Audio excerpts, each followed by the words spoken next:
минутку настраивал, уже давно ж не снимал.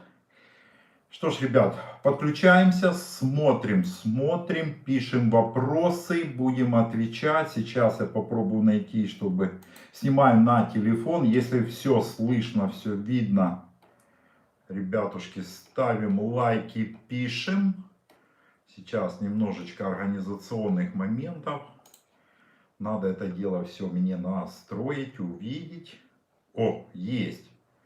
Да, эфирчик я вижу. Я в него захожу, ребята. Так, все супер. Супер. Смотрим. Итак, о чем сегодня наша речь? Планируем где-то часик-полтора. Посмотрим, как у нас это все дело будет получаться по времени. Я думаю, все успеют задать свои вопросы. Я постараюсь на них все ответить.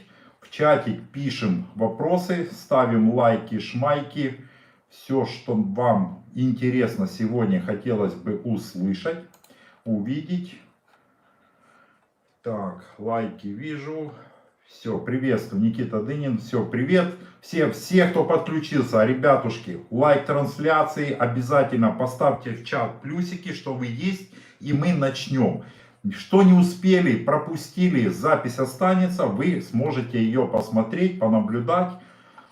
Всегда записать. У меня под руками есть, ребят, каталоги. У меня есть каталоги. Если есть какие-то вопросы по ценам, всегда милости прошу, постараюсь ответить.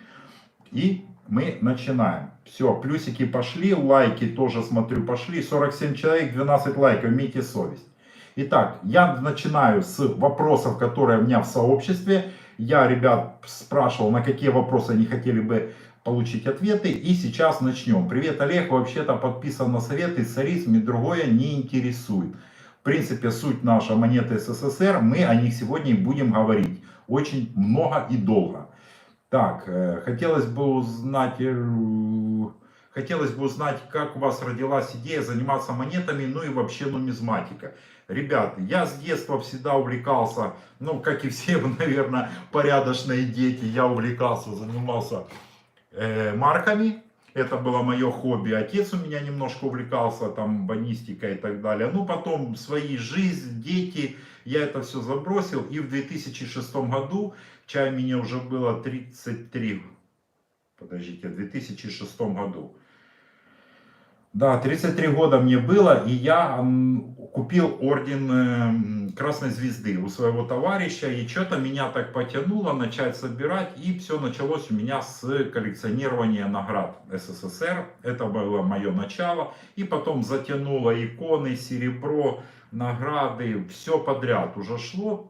Стал таким неким барыгой, я повешал объявление, скупал это все.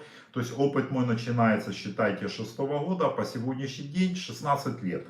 Вот, то есть имею представление о каких-то вещах, но далеко не обо всем. То есть глубоко не копал. И потом случайно, абсолютно случайно, у нас в городе есть парень, Серега, ежик у него погоняло, и он меня познакомил с людьми, рассказал, показал о монеты СССР. Ну, как-то я не придал значения, а потом совершенно случайно на аукционе увидел, копеечки продавали, дореформенные копейки. Я купил этот лот за 100 с чем-то гривен, 11 копеек. А думаю, почему бы не собрать мне все копейки.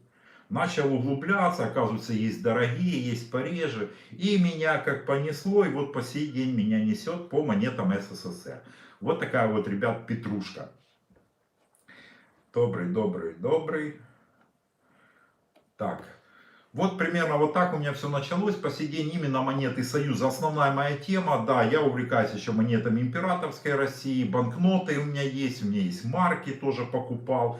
И сейчас начал, вы знаете, что-то мой взор пошел на банкноты. Не знаю, насколько меня затянет, пока толком ничего не купил. Ну вот сейчас, я имею в виду, вот в это последнее время. А так у меня есть небольшая коллекция банкнот, тоже СССР и Украина. Ну я с Украины, вот это меня интересует. Современные банкноты других стран мне вообще не интересны. Ни Россия, ни Казахстан, там, ни иностранщина, там Европа вообще никак, никаким местом. Вот это мне тоже интересно. Это, кстати, если вам интересна тема банкнот, я могу, в принципе, какой-то ролик и сделать именно по банкнотам. Так, все слышно, все хорошо, да? Продолжаем. Итак, Олег, привет, по советам про доброе утро, монет. А какие? А, вот, кстати, хороший Асмат Сагирашвили, по всей видимости, из Грузии спрашивает. Доброе утро. А какие именно монеты нужны? У нас тоже есть монеты разные.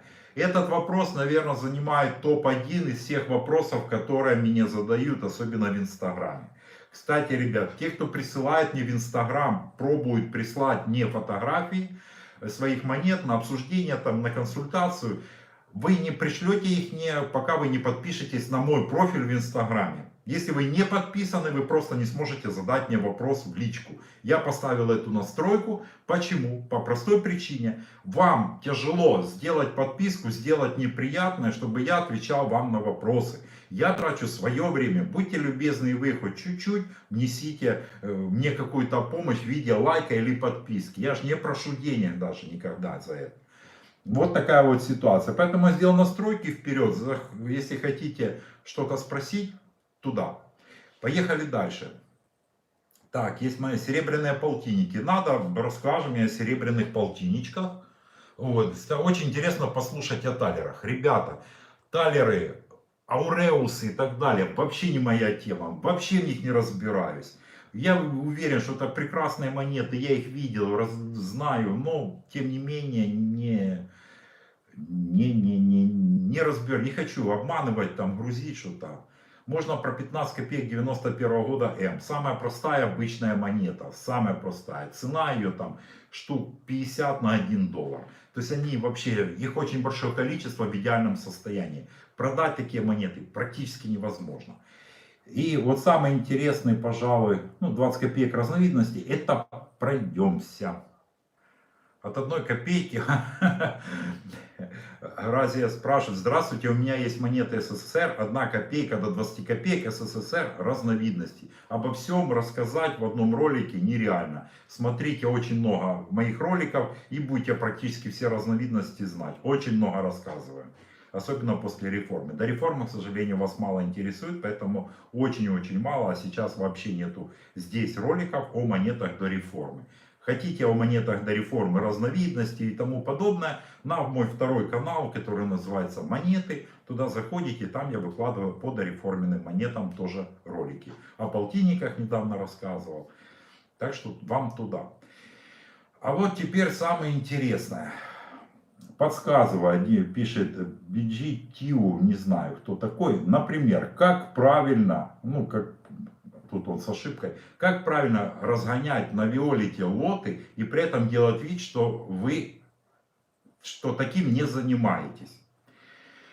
Дорогой вы мой, вот теперь давайте я вам расскажу сейчас, как разгоняются лоты на виолете на любом аукционе. Вы в течение 16 лет занимаетесь нумизматикой, вы ездите на слеты, ну как минимум штук 30-40 слетов коллекционеров, вы в день тратите минимум 2-4 часа своей жизни на изучение этой темы, на покупку, на продажу монет, на знакомство с людьми. Вы открываете свой канал, в течение 3 лет вы ведете этот канал, набираете 130 тысяч подписчиков, вы ведете группу в Фейсбуке по монетам, в Инстаграме по монетам СССР, вы ведете в ТикТоке, я и в ТикТоке есть.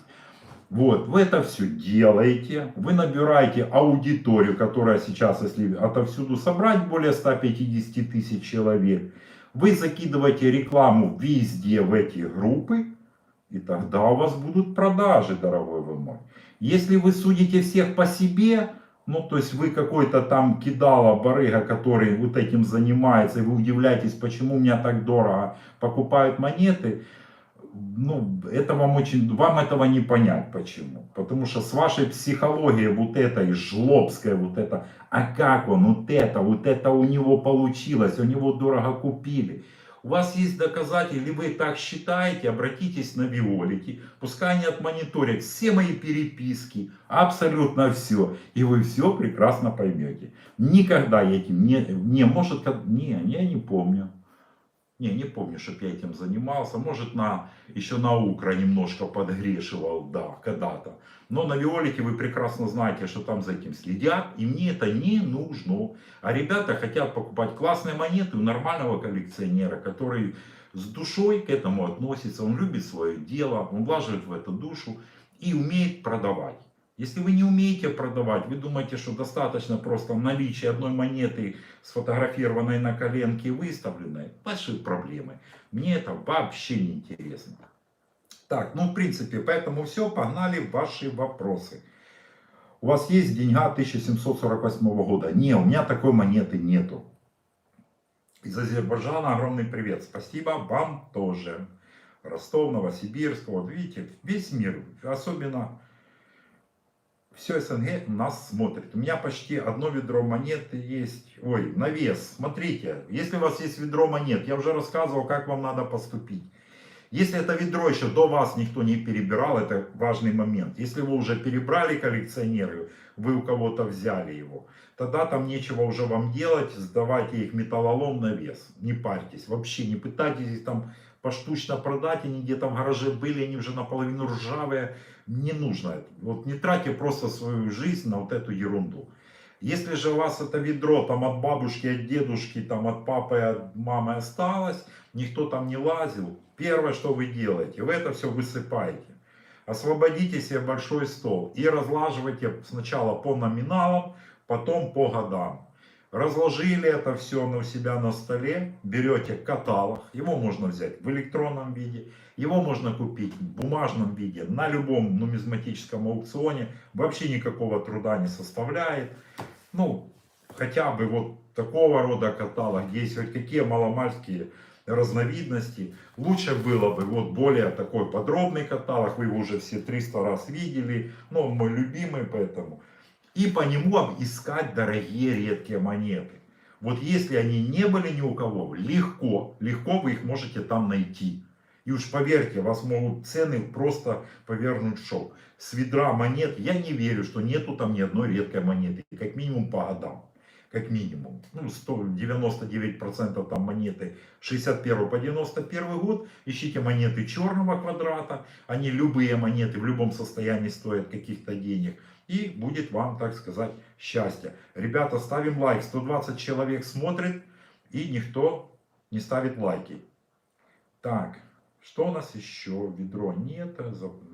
Это, наверное, запись. Лариса Кудинова спрашивает. Нет, это не запись. Это прямой эфир. Запись я не запускаю.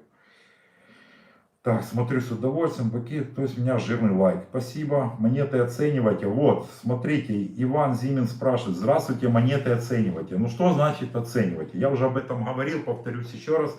Не все смотрят, не все видели. Фух.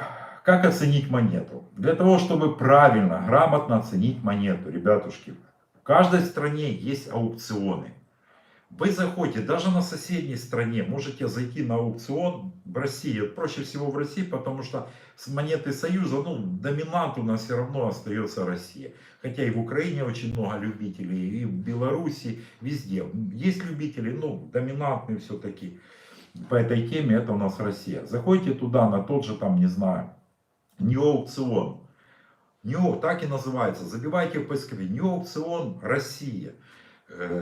Заходите на него, ищите в верхней граве проданные лоты и забивайте свою монету. Именно проданные лоты.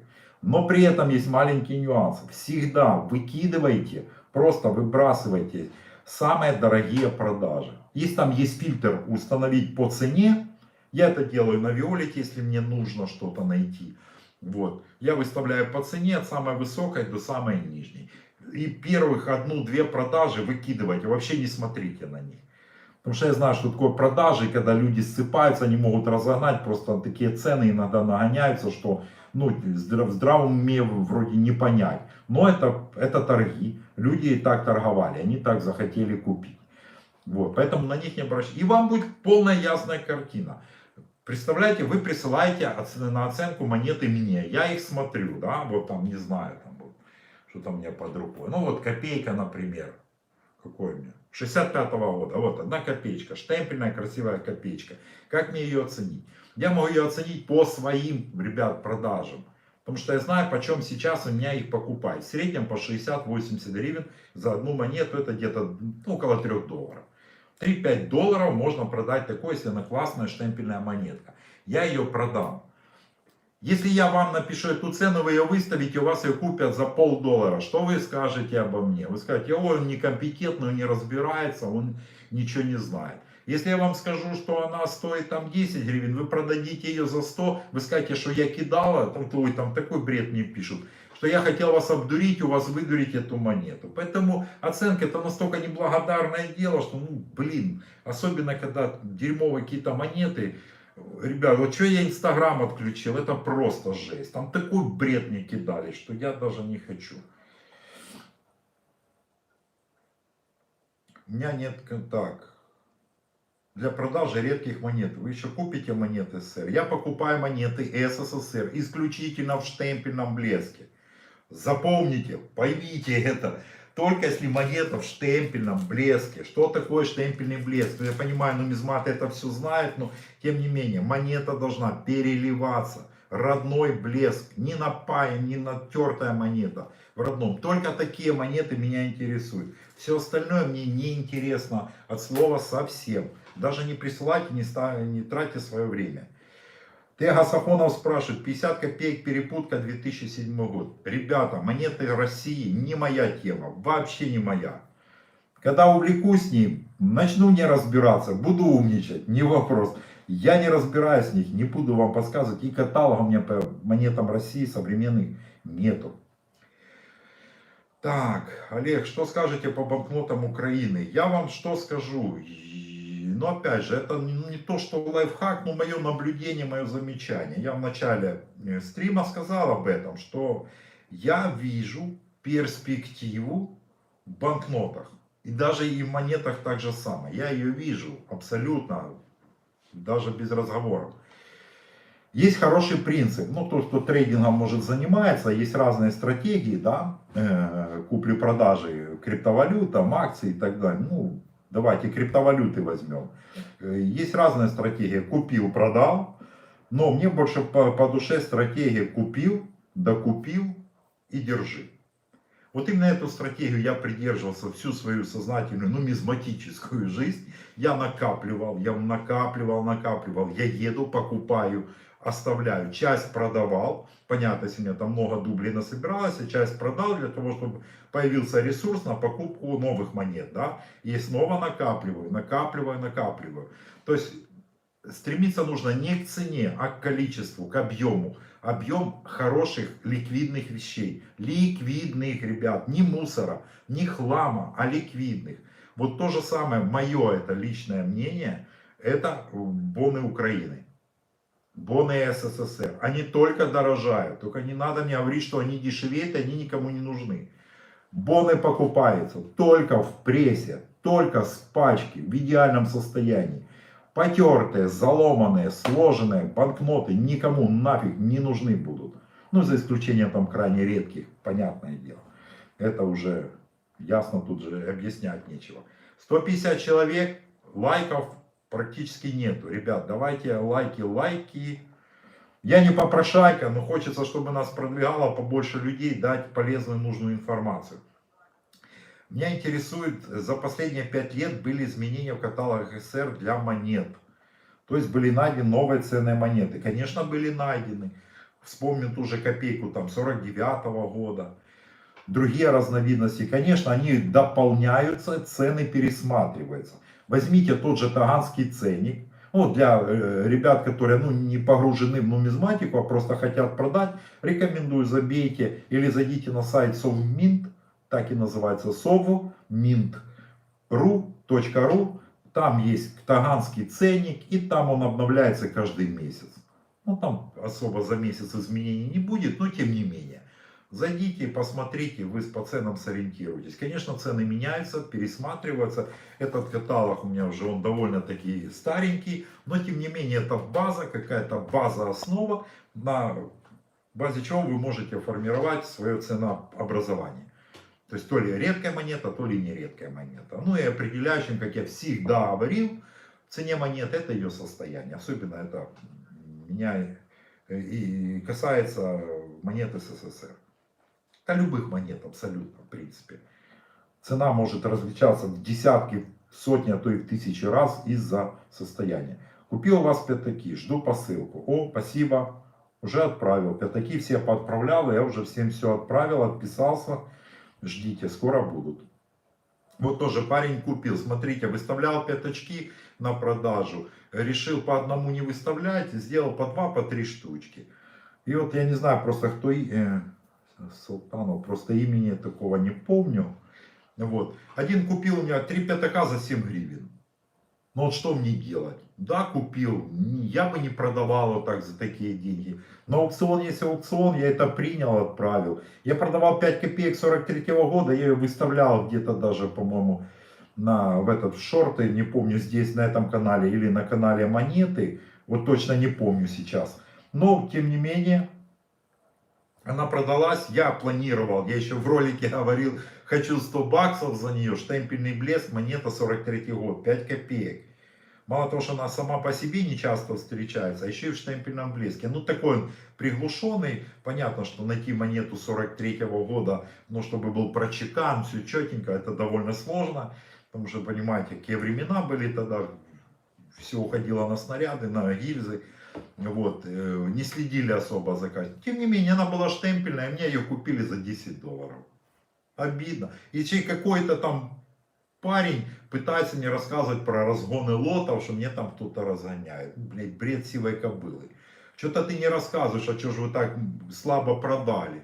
А когда классно продалась монета, да, некоторые прям ну, цены такие космические платили.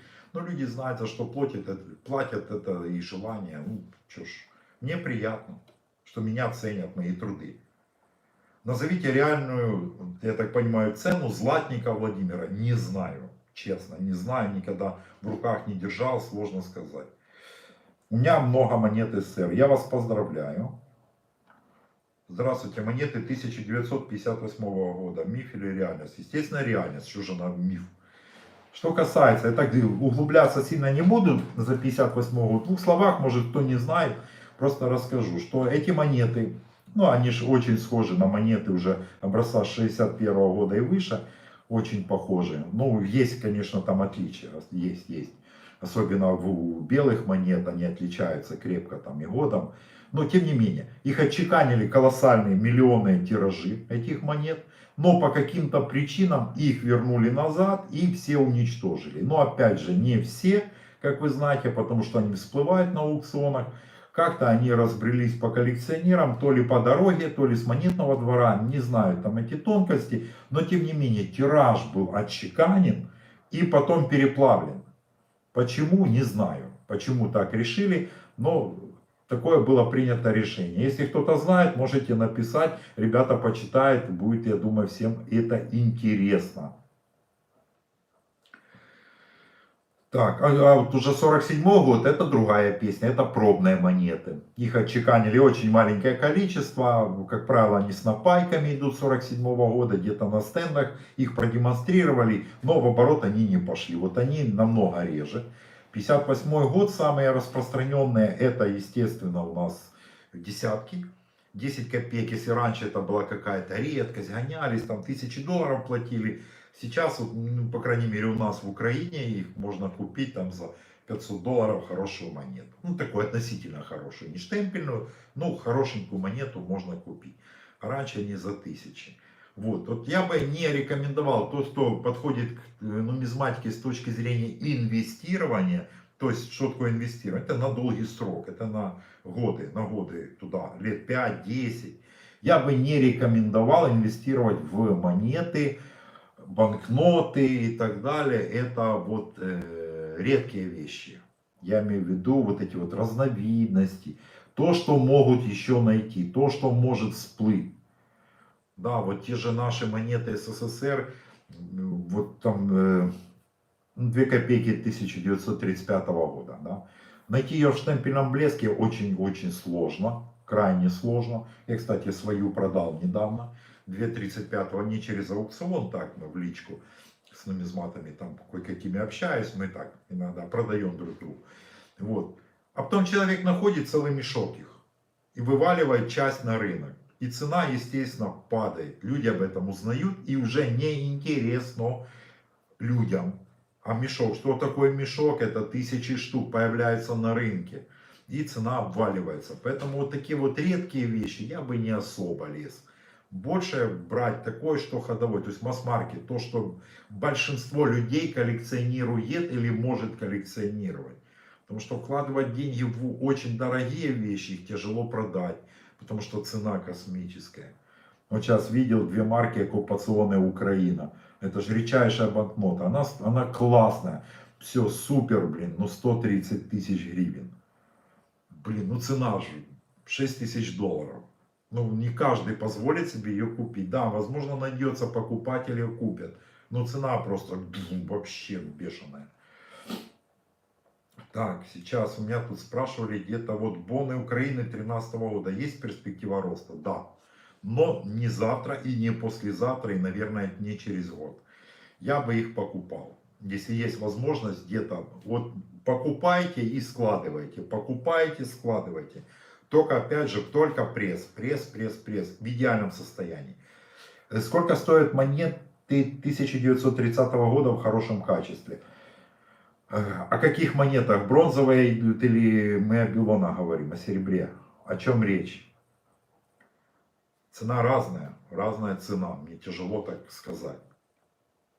Так, да, у вас любимая монета стоит не более 1 или 2 долларов. Не смотрите на дорогие монеты, выбрасывайте, молодец, СССР, в штемпельном блеске вам нужны. Где в какое время знал, что они станут ценные? Ну, это да, это есть такое. Цена 10 копеек 1924 года. Лайки не забываем, ребятки. Продвигаем наш стрим, побольше людей, побольше информации, и тем дольше мы будем с вами общаться. Не стесняйтесь. Так, 10 копеек 24 года. Что касается этой монеты. Из вот этих билончиков, начиная с 10 копеек 24 года по 30 год, которая есть на рынке, про 31 год не будем, про серебряную говорить, это отдельная история. Десятка считается самая редкая, но, опять же, она очень ценится в штемпельном состоянии. Если десятка 24 года в классном блеске, не затертая, не притертая, не какой-то там остаточный блеск, а штемпельная монета, минимум 100 баксов у вас есть. Минимум. Это я вам гарантирую, вы ее продадите. Я за 50 долларов хоть сейчас у вас ее куплю. Хоть сейчас. Вообще без проблем. Имея 5 копеек 73 года, шикарное состояние. На какую цену можно рассчитывать? Где-то 20 долларов. Но опять же, у каждого свое понимание шикарного состояния. Если это штемпельный блеск, и это не наборная монета, не с набора, а именно обиходная, но штемпельная мешковая монета, минимум 20 долларов, а там уже как повезет. Вы же поймите, торги это везение. Вот надо, чтобы сошлись, так сказать, звезды. Но для этого еще что-то делать надо, правильно выстраивать свою стратегию продаж, для того, чтобы это, максимальный результат получить. Вы можете ее продать, вот я выставляю монеты, да, вот есть одинаковые монеты, часто выставляю. Покупает одну за 10 гривен, другую за 200. Точно такую монету, абсолютно та же разновидность, тот же год, номинал. Разница в 10-20 раз. Ну как не оценить вам монеты? Вот так вот. Сколько примерно стоит 20 копеек 61 года? Если это обычная монета, не редкая, там по датам смотреть, по цвету и так далее, то в штемпельном состоянии максимум это 3-4 доллара, это если повезет, а так и того меньше. Если затертая, в мусорку. Или на память детям, как я многим пишу в ответах, на память детям оставьте. Что за чушь несешь? Лайки, все лайки выпрашиваешь. Штемпель хитрый. Анатолий, что ты сам? Ой, Господи, до свидания. Мне вот эти клоуны, которым тут что-то не нравится, идем на другие каналы и там общаемся. Господи, блин. Пришло тут и начинает умничать. В бан, до свидания. Олег, на Viber вам пишу, он работает, если нет, то как можно держать связь? Связь можно держать под любым моим роликом, абсолютно под любым. Заходите, есть мой Инстаграм, есть моя почта. Пожалуйста, туда, и там вы все можете мне написать.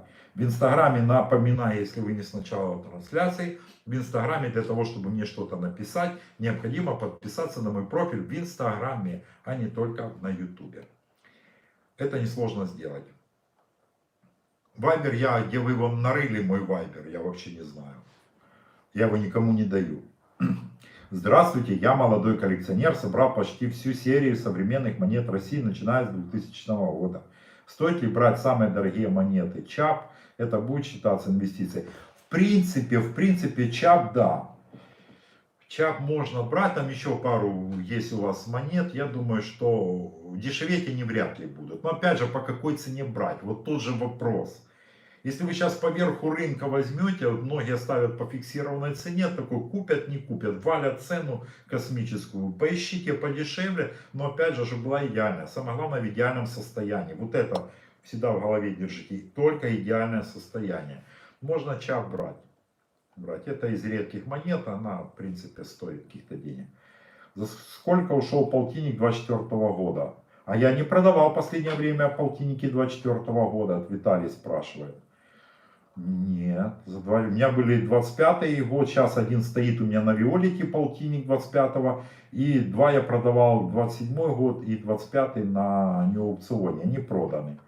Кстати, 27-й год вообще ужасно продался, 950, по-моему, или 970 гривен, даже 1000 не набили. Штемпельный полтинник, сказал, все, на неаукционе шабаш, я больше пока не продаю. Или они пускай что-то делают с аукционом, как-то что-то им надо делать, иначе ему торба будет. Если у вас 2 копейки 1793 года, нету. Нету. Кстати, это одни из моих любимых, это всадники, да, по-моему, в 93 году были.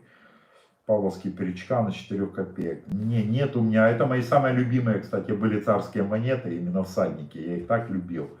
Были они у меня, много было, но когда меня обокрали, у меня украли. Любым царизмом вся медь ушла. Так и не нашли. Есть ли спрос на эти монеты? Опять же, есть спрос на любые монеты в классном состоянии. В классном. Можно рассчитывать на 300-500 долларов. Если бы у вас была ТМ, вот тогда вы могли на эти деньги рассчитывать. Вообще 93 это ж ТМ, да, или нет? Я уже не помню. Блин, так давно с ним не сталкивался. Вот не буду вам врать. Не буду. Поройтесь по аукционам, пройдитесь продажи, проверьте, какие были продажи. Так, опять современные спрашивают монеты, не знаю. 10 копеек 44 года с точками коррозии. Вот это вот плохо. 10 копеек 44 года это хорошая редкая монета, довольно редкая.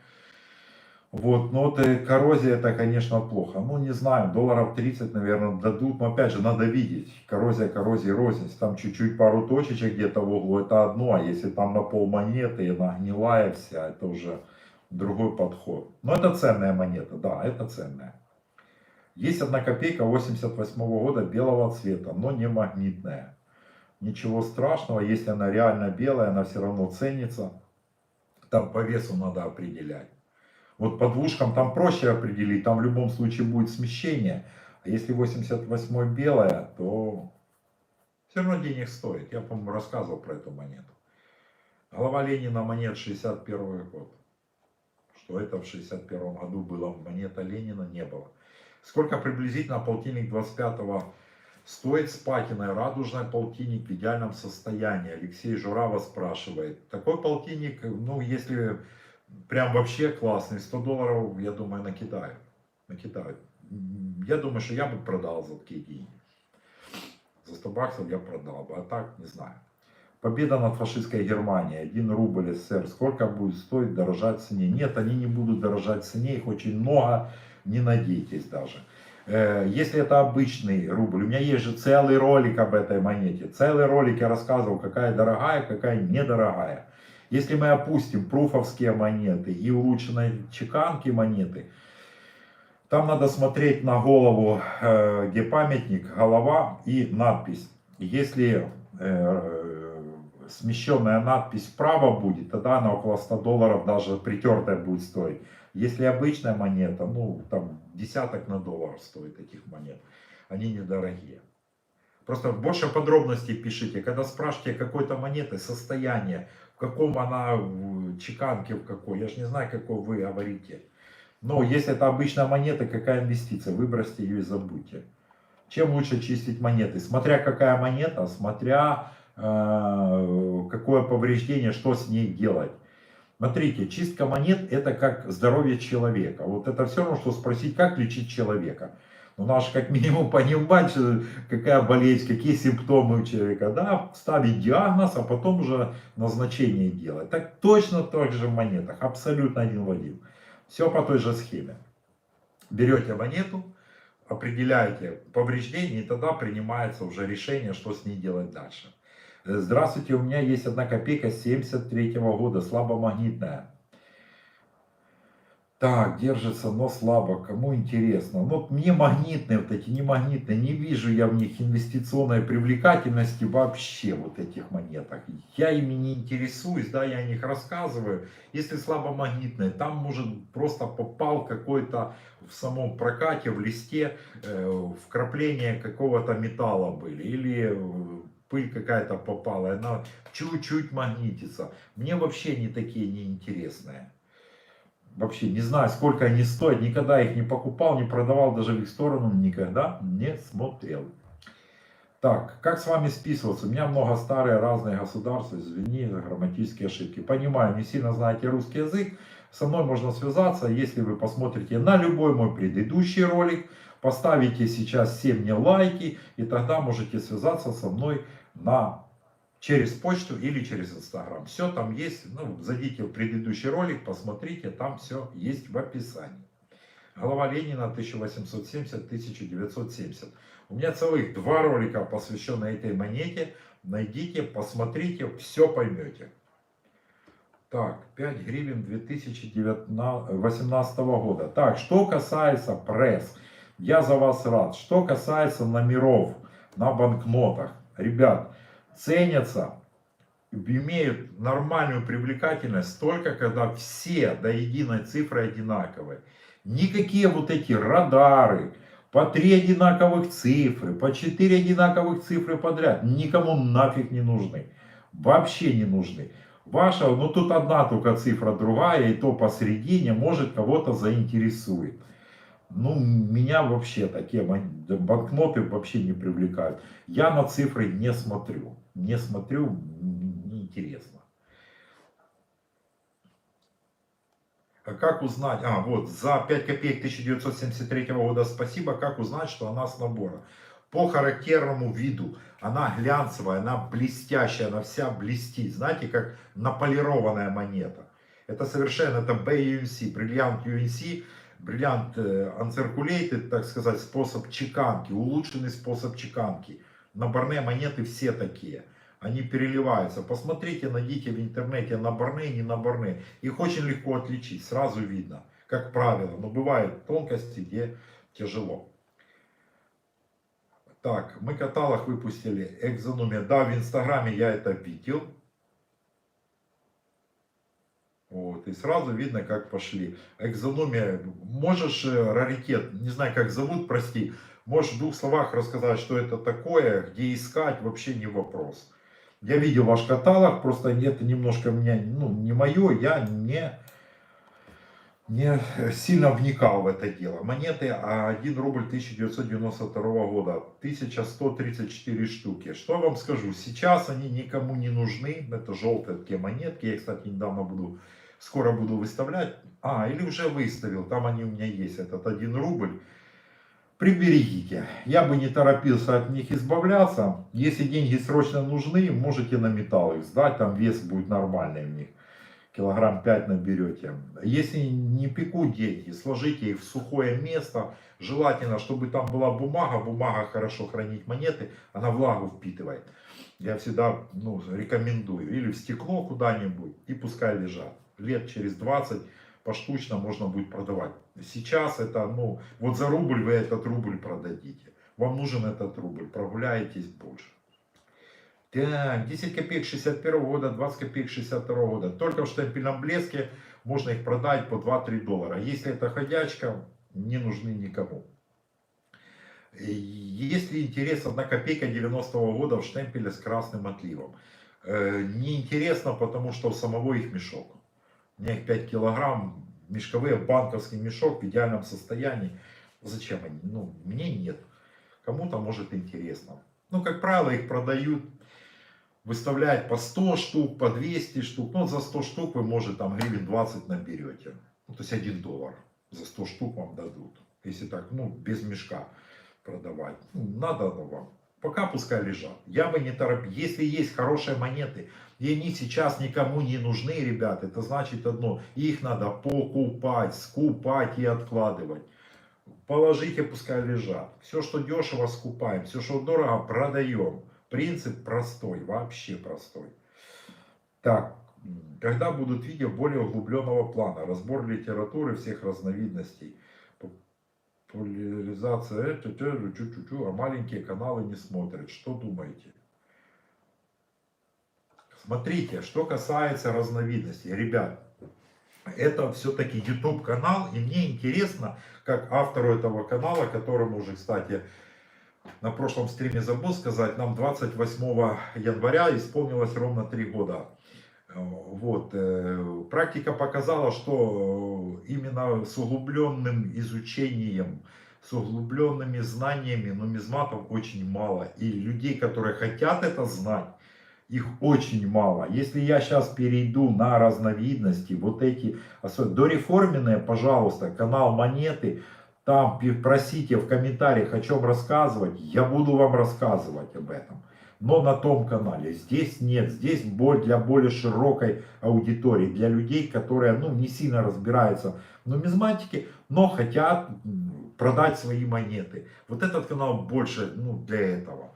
Да, я ж много тоже рассказываю о разновидностях, но мне тоже, вы поймите меня, я трачу, ну так, чтобы для понимания один ролик сделать мне, это часов 6-7 надо. Бывают быстрые ролики, которые практически без монтажа. Но помимо того, что написать сценарий, подготовиться, сделать картинки, снять, писать, потратить, ну фактически выставить потом описание, это один день на один ролик уходит у меня в среднем. И чтобы его посмотрело 500 человек, блин, ну неинтересно вообще. Хочется для более широкой аудитории. А узкоспециализированно, вы же сами прекрасно знаете, куда вы заходите, там очень-очень маленькие просмотры. Этот канал не для этого. Я же говорю, вы на канале Монеты, вот, подпишитесь, пишите там, я буду читать и буду вам рассказывать. У меня есть 4 копейки 1762, за сколько можно продать? Состояние среднее. Тут не знаю. Наверное, около 100 долларов стоит. Точно вам не скажу. Не продавал, не покупал такие. Не было у меня такой монеты. У меня есть монеты, коллекция, надо продать. Смотря какая у вас коллекция. Если это нумизмат собирал коллекция, это один вопрос. А если это просто коллекция монет, в вашем понимании, это вот такой мешок монет от бабушки, от дедушки, это не коллекция. Это набор, это просто монеты. Андрей меня зовут, мы знакомились на слете. А, Андрюха, да, помню. Я вас понял. Так что, пожалуйста, заходите, раритет ищите на инстаграме, вот каталог по фальшакам в ущерб обращению. Вот спрашиваете, есть ли такие монеты в СССР в ущерб обращению? Да, есть, конечно, есть. И у меня они есть. Но что-то у меня на Виолете, ой, на неаукционе стоит 20 копеек 23 года. Там за 3 или 4 доллара. Никто ее не покупает, поэтому я не знаю. Валяются у меня пока. Я когда-то купил, думал, будет интересно, никому не нужна. Монеты 5 копеек 1930 года. 5 копеек 30 года это один из самых распространенных годов, ввиду большого огромного тиража. Их очень много чеканили. Не забываем поставить лайк, если не сложно. Все-таки я трачу на вас время, потратил вы 2 секунды на меня, чтобы нас продвигали. Вот. Вот я продал недавно, вот у меня купили за 3 гривны. Хороший пятак, добротный такой. Без блеска, без ничего, но без гнилья, без ничего. Купили за 3 гривны. Конечно, обидно, хотя бы, я думал, до пару долларов выручить. Причем прочеканенный, классно. И, кстати, 30-й год, он самый такой богатый на браке монет. Смещение, не прочеканы, это вот 30-й год, причем все номиналы. Так, рубль 1801 года, состояние экспорта. Посоветуйте по цене на продажу. Пройдитесь по аукционам. Ну сложно, это редкие дорогие рубли. Я так вам не могу сказать. 3 копейки 56 в хорошем качестве. Я в штемпеле не могу их продать за 10 долларов. В хорошем качестве, ну доллар считайте. Не больше. Так, Здравствуйте. 3 копейки 83 года белого цвета. На кружке 20 копеек. На ней 2 точки ржавчины. Стоит ли такая монета? Ну, конечно, стоит. Она в другом металле. Это редкие разновидности. Конечно, она стоит. Но если она не крашеная. Ну, мы говорим о нормальной монете. Это пару сотен долларов выручите в любом случае. Я вот просто поражался. 20 копеек 36 года. Перепутка там от трешки. Звезда другая. 30 тысяч накидали. Гривен это 1200 долларов. Капец. Гнилая вообще в хлам убитая. А вы говорите, конечно, стоит. Перепутки, вот эти редкие монеты, они в любом состоянии денег стоят. Так, поехали дальше. Вы пропустили мой вопрос. 3 копейки 50-го года с аверсом, с весом 2,54 в штемпельном состоянии. Гурт мелкие насечки. Это нормально? Нет, это не нормально, потому что 3 копейки должно весить в районе 3 грамм. Естественно, есть допуски в ту или иную сторону, но 2,5 грамма, если в штемпеле, соответственно, не притертая, мы на это списывать не будем потерю веса. Ну тогда, не знаю, это брак, наверное, какой-то. То есть вполне возможно, что ее отчеканили просто на листе для 2 копеек. Она чуть тоньше, что 2,54. Ну, скорее всего, оно так и есть. Скорее всего, это, конечно, редкая монета, она тоненькая должна быть, но она денег должна стоить, должна, да. Хорошая. Здравствуйте, я покупаю каждый месяц по 15-20 серебряных монет России. Скажите, есть ли смысл в будущем таких монет? Вот, Андрей, красавчик, каждый месяц получил зарплату, он не пропил эти деньги, а купил серебряные монеты. 15-20 монет, вообще по красоте. И этот парень может вообще не париться за свою пенсию на минуточку. И в 50 лет он может уйти на пенсию, продавая эти монеты. Понимаете? 15-20 монет. Возьмем 20 для ровного счета. Он в год сколько их покупает?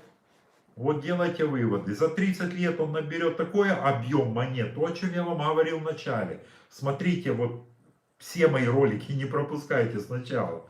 Накапливайте. Есть возможность, получили зарплату, купите классный полтинник серебряный, отложите его. Рассказываю, я был в Киеве на слете, нашел одного дедушку, он специально мне пообещал принести, он таки принес полтинники СССР, все причем с 21 по 27 год. И в парное, там 24-го 2 штуки было, 25-го штемпельный огонь, просто огонь. Они у меня до сих пор часть есть.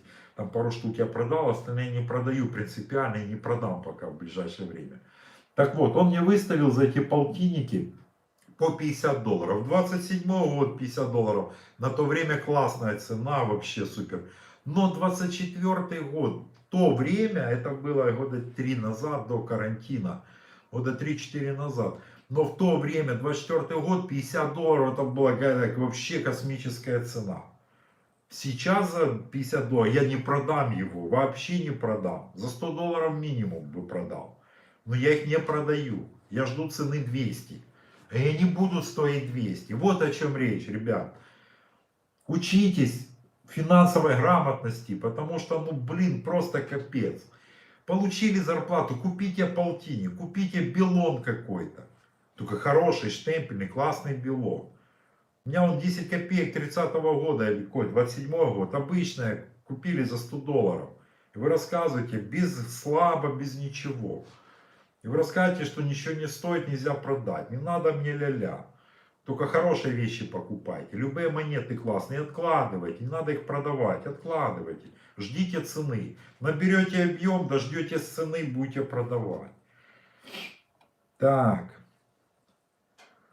Поехали дальше, ребятушки. Олег, я спрашивал на прошлом стриме о копейке 66-го года в штемпельном блеске. Говорили, что найти без проблем можно у вас приобрести.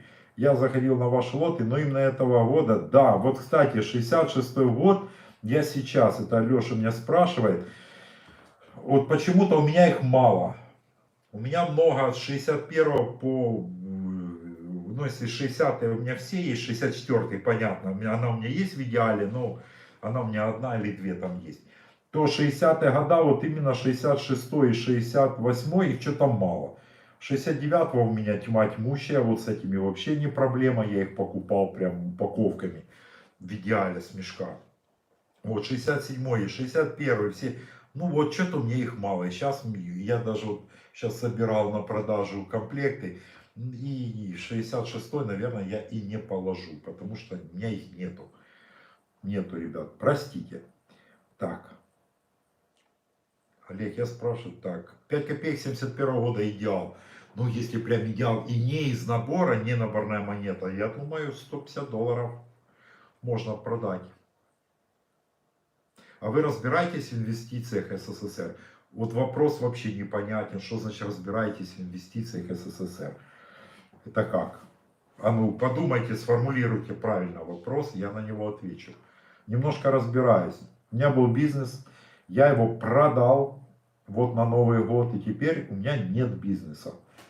Но, к счастью, я его не закрыл в тупую, я его продал. Так что что-то мы умеем. Почему? Это отдельная тема. Вы сказали, у вас есть фальшак совковый. Да, есть. Я фальшаки собираю, царские в большинстве, но союз тоже интересует. UNC Coin, пожалуйста, в Инстаграме давайте спишемся. Я сниму с аукциона эту монету, я вам ее подарю. Она мне не надо абсолютно. Там 20 копеек, по-моему, 23-го года у меня есть и какой-то Белон. Но Белон там он не фальшак, а получается, что буквы, те, что выпуклые части, они наоборот вовнутрь вошли. Ну, это я знаю причину. Если надо, расскажу. Когда вы находите монету, она такая затертая, и у вас выпуклые части наоборот, они впуклые, или как их назвать, они вовнутрь. Где-то была эта монета. Это монеты, которые побывали в соленой воде, их в море нашли. Это разъедает так соль со временем, оно такой визуальный эффект, что оно все наоборот. Но это не особо ценится. А фальшак, вот я же говорю, найдите это на неаукционе matis.org, мой ник, посмотрите эту монету. Я ее, по-моему, не снимал еще с торгов. Я вам ее подарю, она мне не нужна. Так, 5 копеек 27 год. 5 копеек 27 года, Ваня, это редкая монета, довольно редкая. Цена зависит от состояния. Средний добротный X-Fine в районе $100. 80-100 долларов сейчас стоит. Немножечко на них цена присела. Но опять же, если хорошая монета, она никогда на нее цена не присядет. А если она уже такая средняя, то цены, их начали много находить, копатели вываливают на рынок и, естественно, обваливают цену. Ну, никуда ты не денешься. 3 копейки 49 года. Ой, там очень много разновидностей в трешке 49-го. Сейчас может, ну вот, смотрите, 49-й год. Хохма честная. Вот, 40, запоминайте. Вот эта вся страница. И вот вся страница. То есть у нас получается 7 разновидностей у этой монеты. Какая у вас, я не знаю. Так, ну есть там, в принципе, это обычный год. Ну, по сути своей, это не редкий год. Но разновидностей. Там много разновидностей, в них надо колупаться. Надо поискать. Коллекция не мусор. Если хочешь, отправлю всю фотку. Ну, отправляйте в Инстаграм, заходите, подпишитесь и отправьте, посмотрим. Или куда продать, не знаю. Продавать нужно на аукционах. Если у вас хорошие вещи, если у вас кизяки, дерьмовые монеты, не парьтесь, оставьте их на память и не тратьте время на их. Как можно объяснить, 1 рубль 2001 года, 10 лет независимости стоит примерно 100 рублей, и 1 рубль Пушкин 1900. Это современная Россия. Не знаю, не понимаю. Не спрашивайте меня про современную. 5 рублей 98 года. За рыбу гроши. Не знаю, ребятушки, не знаю. С этим не знаю. Запись оставлю, стрим останется. Вы можете всегда будете зайти посмотреть. Так, драхма и серебро. Гай Юлия Цезаря. Ценятся, тоже купите. Нет, смотрите ролики сначала. Пожалуйста, не спамьте, не надо мне 75 одинаковых сообщений писать. Буду банить, отправлять сразу. Еще одно выскочит, я вас баню, извините. Нет, я не разбираюсь в этих монетах, я их не покупаю. Пока я к ним не пришел и не дошел, извините. Так, рубль 1924, перспективный в плане инвестиций, да, однозначно. 21 год, 22, 24 год рубли серебряные, однозначно это классная инвестиция. По себе скажу, ребят, вот выставлял, буквально вчера смотрел свои архивы продаж. Позапрошлом году, года 2 может назад, я продавал рубли штемпельные, я в Киеве набрался их по 950 гривен, выставлял на Виолите продавать, и получилось, что я их продал там за 1100 гривен, что такое, классный штемпельный рубль. Сейчас это минимум 100 долларов. То есть за 2 года плюс 100%. Это нормальная инвестиция или нет, скажите? Но я думаю, кто разбирается, то это очень хорошая инвестиция. Серебряные монеты СССР и медные в штемпельном блеске, это всегда классная инвестиция. Вообще без вариантов. Так.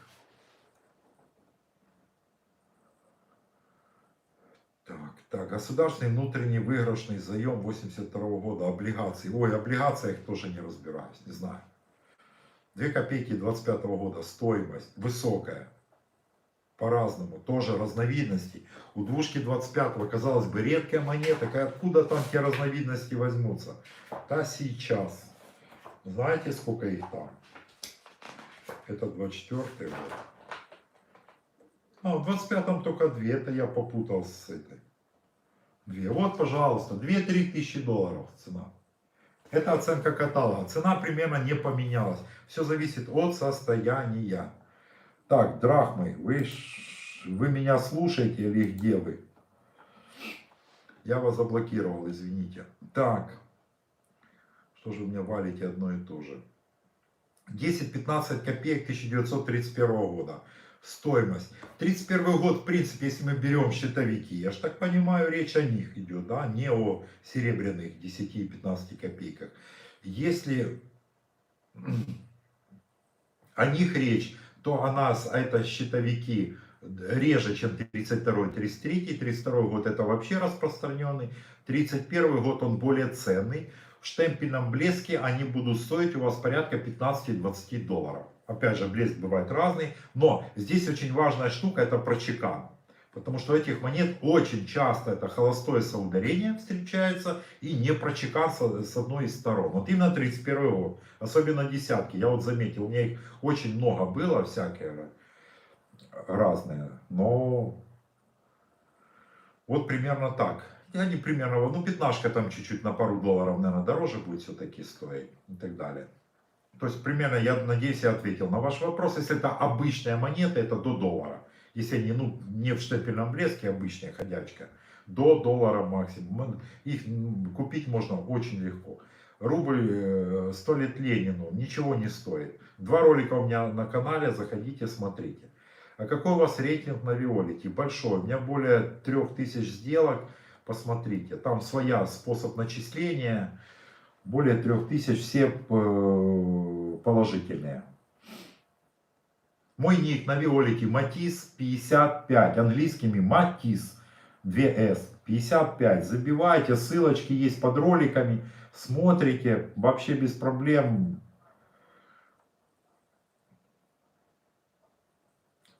Хожу с металлоискателем, ищу монетки. Ну, это твое хобби, так как я рыбалку, вот человек копатель, он ходит, ищет. Я люблю рыбу ловить. Кто-то ходит с металлоискателем, ищет свою рыбку золотую. Вполне нормально. Для мужиков это вообще, мы мужики вообще бахнутые на всю голову, то нормально. Лысая 1 копейка 85 года. Не знаю, не продавал. Но если реально лысая, наверное, чего-то накидает вам. Вы разбираетесь в медалях Второй мировой войны. Ну, в смысле Второй мировой. Великой Отечественной. Я только по Союзу.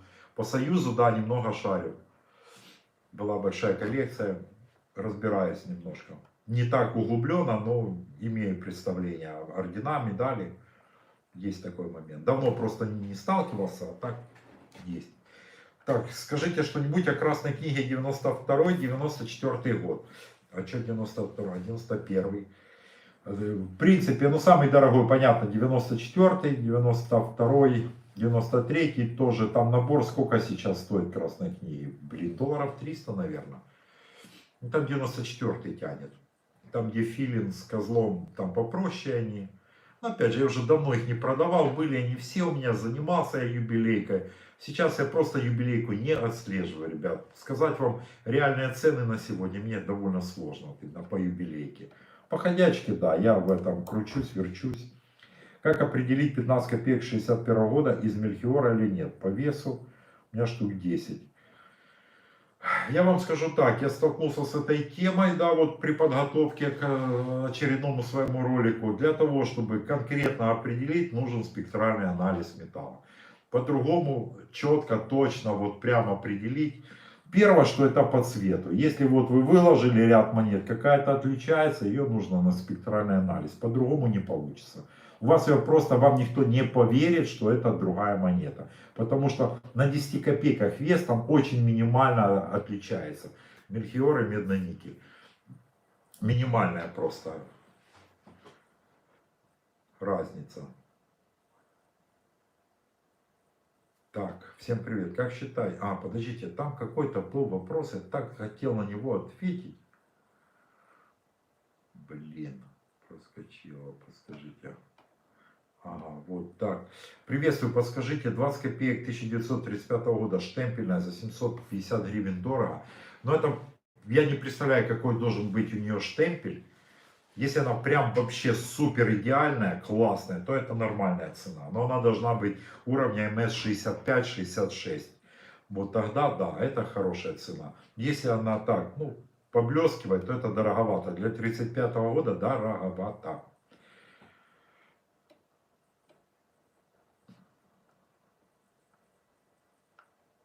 Так, сейчас считайте. Сейчас дойдем. Как считаете, 1300 гривен за копейку 30-го года в UNC нормально или продешевил? Это нормально, что продешевил? Это нормальная цена. Вы поймите, вот на копеечки вот цена немножко припала. Давайте мы не будем брать просто вот эти золотые годы 13, 12, 14, когда Союз дореформенный, бронза реально стоил дурных денег космических. Но он был перепамплен, уже цена была настолько задранная из-за большого спроса штемпельная. Вот на то время это, наверное, было дешево. Сейчас, я думаю, что 1300 гривен, в принципе, это неплохо. У меня сейчас стоит в продаже, кстати, на Виолете копейка 30-го года с блеском. Она не идеальная далеко, но с блеском. Здесь, смотрите, вот этих копеечках, вот 20-е, 30-е, особенно вот 30-й год вы говорите, здесь очень важен прочекан деталей. Если идет не до чекана, это углу, очень распространено, 90% монет этого года не прочеканены, копеечки. Вот. Тогда там цену вы не выдавите максимальную. И опять же, блеск. Если это та монета, которая, я думаю, которая стоит на Виолете, сейчас спустили на нее цену, вот, то, а может ее уже и забрали за эти деньги, я не видел. Но я видел, что ее не купили, был там второй шанс и все дела. То это ваша копейка нормально, нормально.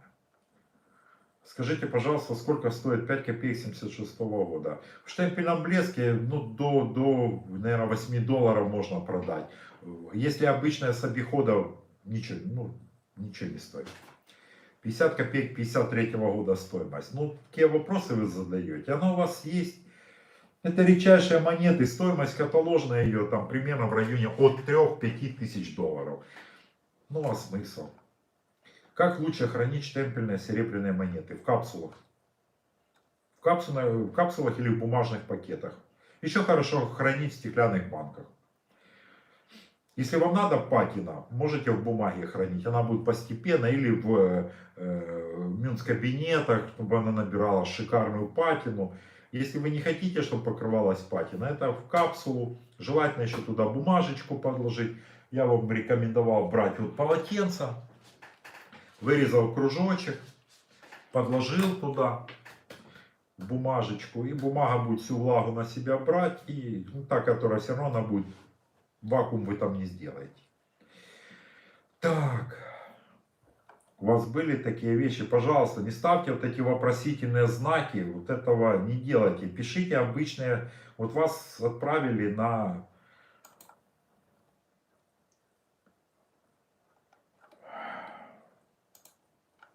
У вас были такие вещи, которые страшно было продавать. Еще, Ирина, это вас касается. Будут такого рода вопросительные знаки, не надо так делать. Не, мне не было страшно никогда ничего продавать. Знаете, что иногда бывает страх продать дешево. Ну это ж мы люди, мы все. Что нами движет на рынке, вот в антиквариате, в крипторынке, в трейдинге, что движет? Все же вы это прекрасно знаете. Страх и жадность. Страшно, что не купят у тебя монету за те деньги, которые ты хотел бы выручить. Но опять же, этот страх очень условный. Не то, что я трясусь, но мне пофиг за сколько купят, я не обеднею. Значит, Вселенная так решила, значит, кому-то нужнее именно за эти деньги. Вселенная все равно выровняет, все равно нам не отдаст эти деньги. Не в этом виде, так в другом. Даже вообще без вариантов. Вообще без вариантов, ребят. Вы даже... Ой, ты столько уже написали. Так, у меня есть 20 копеек 61 года с маленькими цифрами. Правда, информирует 2 миллиона рублей. Правда, информирует, но я очень сильно сомневаюсь, что у вас есть 20 копеек 61 года с маленькими цифрами. Почему я так считаю? Потому что у меня была длительная переписка в Инстаграме с одним из моих подписчиков, который клятвенно утверждал, что у него 10 копеек со средней датой. Да сколько стоит, а вы мне скажите. Пришлите фото. Присылает фото с самой обычной монеты, с каких-то переляков. Он решил, что она редкая. Занял мое время на переписку, все остальное просто так. Но он поизвинялся, слава богу. Но тем не менее неприятно. Трачу времени сколько на пустые разговоры. Еще одна просьба, ребятушки, те, кто пишет, не просите у меня номер телефона. Не видя предмета, нам не о чем разговаривать. Абсолютно вообще не о чем. Только пишет. Так, копейка 57 года, цена. У меня их очень много. Они у меня сейчас стоят на аукционе. Вы можете зайти, подписаться на мой профиль на Виолите и посмотреть, за сколько она продастся. Вот будет вам цена. Ориентировочно, если штемпельная, у меня только не штемпельная в продаже, да, реформа вся стоит. Практически я не продаю не штемпельные. Монеты где-то... Ну, доллара 2-3. Это простые монеты. Простые. Если это не перепутка, это простые монеты. И дорогие, ну, они не стоят. 5 копеек 57 года, 16 лет. Что можете сказать? Нахожу инфу. Ну, так это же стандартное. 57 год. Давайте сейчас, чтобы я тут не умничал. Сейчас мы быстренько проясним эту ситуацию. Думаю, интересно будет для всех. 57 год. Пожалуйста, смотрим. У них не было разновидностей, в отличие от других монет, перепуток по лентам. Аверсы у них у всех одинаковые. Там только есть глобус, а у меня были эти редкие разновидности, да. Ну, пятаков не наблюдалось в этот момент. У других номиналов, да, есть перепутки с 56 годом по количеству лет. Аверсы попутанные. Так понял, копанные монеты шурфа ничего не стоят. Чем можно щитовики чистануть? Ребят, щитовики, вы даже не пытайтесь, они у вас красные, гнилые, не тратьте время, пожалуйста. Обнимите, поцелуйте свою жену, вот это будет лучше, чем сидеть тут, драить никому не нужные монеты, которые проще выкинуть. Я понимаю, что они вам дороги, вы ходили по полям, вы их искали, но они шкуровые, вы не продадите их, если вы это будете делать ради продажи. Вообще не пытайтесь. Просто присылают много, я понимаю, о чем я говорю, очень часто присылают мне эти монеты копанные, которые красные, уже особенно вот эти дореформенные, мельхиоровые, есть красные. И сколько стоит, как почистить? Да не тратьте время, их там нечего уже чистить, вы их не почистите. Поверьте старику, я их перечистил в свое время тоннами. Я знаю, о чем я говорю. Ничего вы с них уже не сделаете, вы не добьетесь с них нормальных монет. Так, насколько редкий 1 копейка 80-го года, штамп 2, приблизительная стоимость, не знаю. Здравствуйте, меня интересует стоимость 5 копеек 35-го года. Итак, 5 копеек 1935 года имела два типа герба, старый и новый. Именно в этом году стал переход на 7-ленточный герб. Давайте я вам покажу, ну кто не видел, ну так нагляднее просто будет. И те пятаки стоят денег. И стоят довольно прилично. Итак, вот 5 копеек 35 года. Смотрите, это у нас старый герб, то есть с круговой надписью. Вот он. Посмотрели. Они вот $250 стоят. Но опять же, это если X-файновский хороший пятак. И с новым гербом, вот уже где 7 лент. Вот такой герб. Тут тоже побольше разновидностей. Тут на реверсе монеты надо смотреть. Тоже есть свои тонкости. Ну вот, кстати, вот классная штука. Вот обращайте внимание на вот этот момент. Я видел в продаже, была, по-моему, 36-й год был, а не 35-й. И тут колосок. Вот я приближу, не знаю, резко, не резко вам. Вот. Вот это момент. Вот когда попадаются вам такие нового образца 35-го, кстати, эти монеты, этот тип герба только 2 года был, 35-й и 36-й, потом все, их поменяли уже, добавились ленты, добавились республики, там все поменялось. Вот, то есть они довольно дорогие, пятачки с классным штемпелем. А штемпельные я вообще молчу, там, наверное, будет старт от $1000 и выше. Вот, они очень дорогие. А такие, да, около сотки заработаете. Так, по Ленину я уже сказал, не хочу возвращаться. Так, вопрос, 20 копеек 28 года, перепутка от 3 копеек. Смотрите, 28 год это самый распространенный в плане перепуток, мы говорим о перепутках конкретно. Это самый распространенный год. Цена такая в районе таких монет, опять же, от состояния где-то $50. Они не сильно ценятся. Двадцатки и трешки 28 года это наиболее часто встречаемые перепутки. Именно мы говорим о перепутках. Где-то так, 50, если штемпельная монета, до $100 можно выручить. Если она утертая, то ее как раз забрали. Все, я понял вас. Так, все. 1 копейка 61. Сколько стоит редкий? Продам. Ну там особо же редких в 61 году-то и нету. Там в 63-м есть копейки редкая с приподнятым гербом. А тут ничего редкого нету. 1940, 41, 49, 50. Опять же, какие монеты, в каком состоянии? Не могу сказать вам. 10 копеек 91 года с буквой М. Сколько стоит? Практически ничего не стоит. По одной простой причине, это обычная монета чеканки Московского монетного двора, как вы понимаете, из-за буквы М. И цена такой монеты, 20 штук на доллар. Если и то в штемпельном блеске. Их очень-очень много осталось. Понимаете, 91 год, толком походи, их отчеканили-то, но походить они не успели. В год чеканки союз распался, все. Их мешками прям с банков, их в мешках находят, их очень много, поэтому... 78 год 3 копеечки, 3 копеечки 78 года, обычный год, в принципе, в штемпельном блеске можно до $5 за нее выручить. Обычную вообще не нужна никому. Если она затертая, обычная монета, не надо. Но опять же, мы не берем редкие монеты, обычные, мы говорим об обычных. У вас есть группа в Вайбере? Нет, группы в Вайбере я не создавал. У меня была группа в Телеграме, я ее случайно абсолютно удалил. Надо новую создать и туда перейти. Блин, вообще, случайно нажал кнопку, она удалилась и вернуть я ее не могу. Так, монеты номиналом 3 копейки, 28, 29, 30 годов. Как ценятся? Слабо ценятся, в принципе, если это обычные ходовые монеты. Но 29 год, он как бы, пореже встречается, но по каталогам он особо недорого стоит. Только если перепутки, тогда да, они подороже. А так нет, это не из дорогих монет. Вот 27, да, она подороже считается в любом состоянии, а это нет. А вы готовы лезть в долги за покупку действительно стоящей монеты? Нет. Категорически нет. В долги не полезу. Имел опыт брать кредиты. Я эту всю песню прошел. Не хочу. Не хочу, не буду.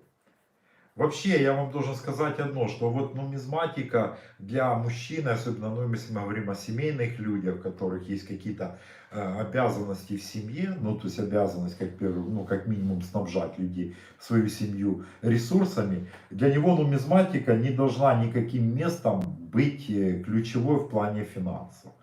То есть его занятие не должно влечь какие-то последствия для семьи.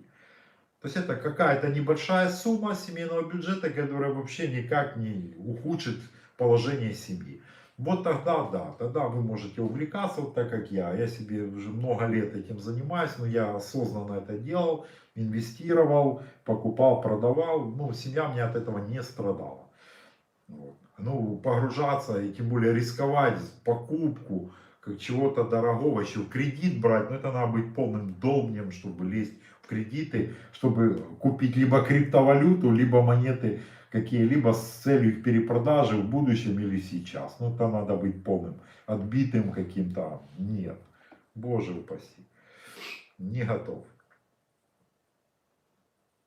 Где найти ссылку на ваш второй канал Монеты? Ссылка под любым роликом есть, зайдите, найдете. Где можно приобрести каталог у вас? Я не продаю каталоги монет СССР. Не продаю. Извините, но у меня их. Они у меня есть, но продажи нету.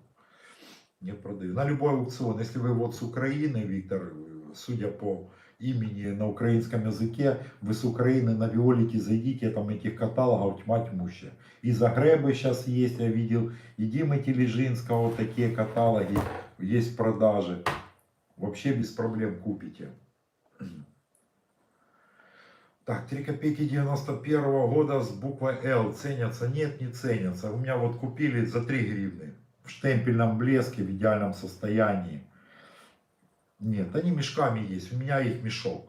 Вот мешок. Ну, для коллекционеров они никакой ценности не представляют. Инвестировать такое тоже я не вижу особо смысла. Если вижу, то это лет на 50. Вот тогда может оно будет чего-то стоить. Так, 2 копеечки 1964 года в состоянии штемпельный блеск. Какая цена? Подскажите, пожалуйста. Мой прогноз на цену на такую монету на аукционе в районе 30-40 долларов. Если прям блеск, блеск, блеск, до 100 долларов при хороших раскладах можно продать. 5 копеек 51 года сколько стоит? Я недавно продал за 25 где-то долларов. Там тоже очень много разновидностей. Очень много. Там их штук 8. Там надо смотреть. Если речь о простой монете в среднем состоянии, гривен, ну, долларах где-то 15. Где-то так, плюс-минус. Так, 5 копеек 43 года. Я уже рассказывал, Женя, про эту монету, об этой монете, и она стоит, я продал вот в штемпельном блеске, ужасная была продажа, я просто плохой день продажи, я вот вспомнил, что она так плохо ушла, я случайно поставил там на четверг продажу, она ушла у меня вообще за 10 долларов, ну то есть ерунда. 3 копейки 76-го, простая монета, практически ничего не стоит.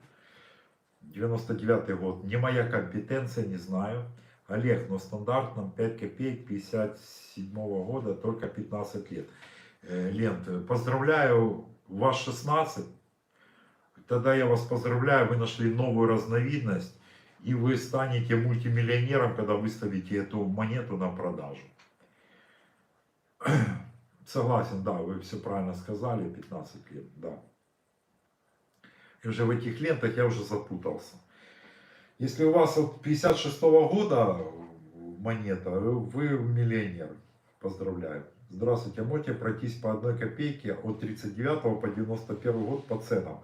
Ходовое состояние. О, я сейчас, по-моему, зайдите, Матис 55 на Виолите в Украине, зайдите, посмотрите вот мои продажи по этим копейкам. Они у меня сейчас практически все стоят.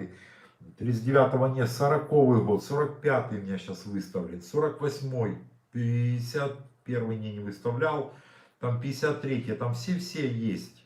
Но опять же в штемпельном блеске. Копеечки эти все, вот среди этих монет, начиная с 39-го года, там редких особо нету. Ну, за исключением там 45-й, 51-й год и 64-й. Все остальные рядовые копейки, если это обычное обиходное состояние, их цена там максимум, ну, четверть доллара за монету в ходовом состоянии. Ну, больше вряд ли. А книги больше 100 лет. Ой, книги рознь. Книги больше 100 лет сколько стоят? Скажите, пожалуйста. Книги рознь, она может стоить космических денег, сотни тысяч долларов, а может стоить копейки. Поймите, возраст книги, если это у вас какая-то библика, затертая от бабушки, ну вы ее и за 10 долларов не продадите, потому что их очень много. Очень там тонкостей много, книги. Букинистика вообще не моя тема. Не особо разбираюсь. Хотя книги продавал, довольно редкие. Какую самую дорогую монету вы продавали? Я не помню уже, честно, какую. Супер дорогих у меня нету монет, я не лезу в супер дорогие монеты. Так, благодарочка. Благодарочка самая лучшая, Андрей, будет это лайки от вас. 240 лайков. Капец. Больше часа разговаривать. Так, 5 копеек 50-го года. Купил за 60 гривен. Это нормально, нормально. Если X-Fine, хорошая цена. Хорошая покупка. 50 копеек 70-го года. Какая цена? Я вам скажу, это 100 долларов. Полтинник 70-го это 100 баксов. В среднем, опять же, плюс-минус.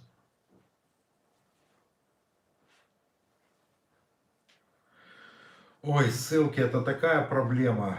Да, проверю, хорошо. Спасибо, что написали. 3 копейки 28 год. Перепутка черта. В 28 году черта. Как она там могла появиться. Аж самому стало интересно. Это вы что-то напутали, дружище. В 28 году не было перепуток у 3 копеек с чертой. Я таких, по крайней мере, не знаю и нигде не видел. И в каталоге ее тоже нету. Привет вам из Славянска. Спасибо. Вам тоже большой привет. Я вот немножко глаза отвлекаю, потому что читаю, снимаю с телефона, а читаю в этом. Так. А у меня столько советских денег, отправить и получить деньги. Я сейчас на родине в Таджикистане. Нет, с Таджикистана я не покупаю монеты. Очень далеко, вы мне их не отправите, даже не выдумывайте. Продавайте по месту.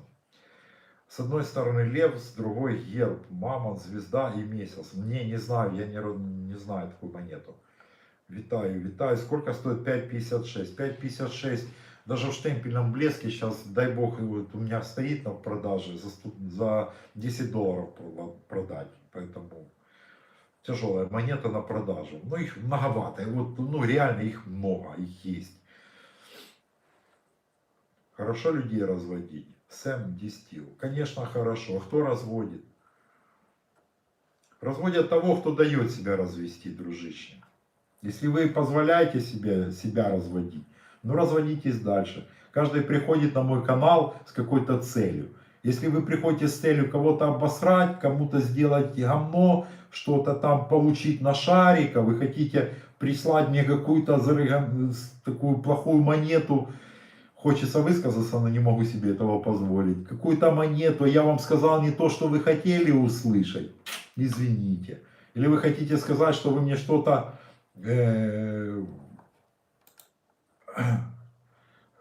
прислали, я вам деньги не заплатил, но я вам могу только кое-что показать по этому поводу. Никогда никого я не... Сэм Дистил. Ну, Сэм, давай будешь в другом месте умничать. Так. 1 копейка 1973 года без уступа. Сколько стоит? Да бог его знает, сколько она стоит.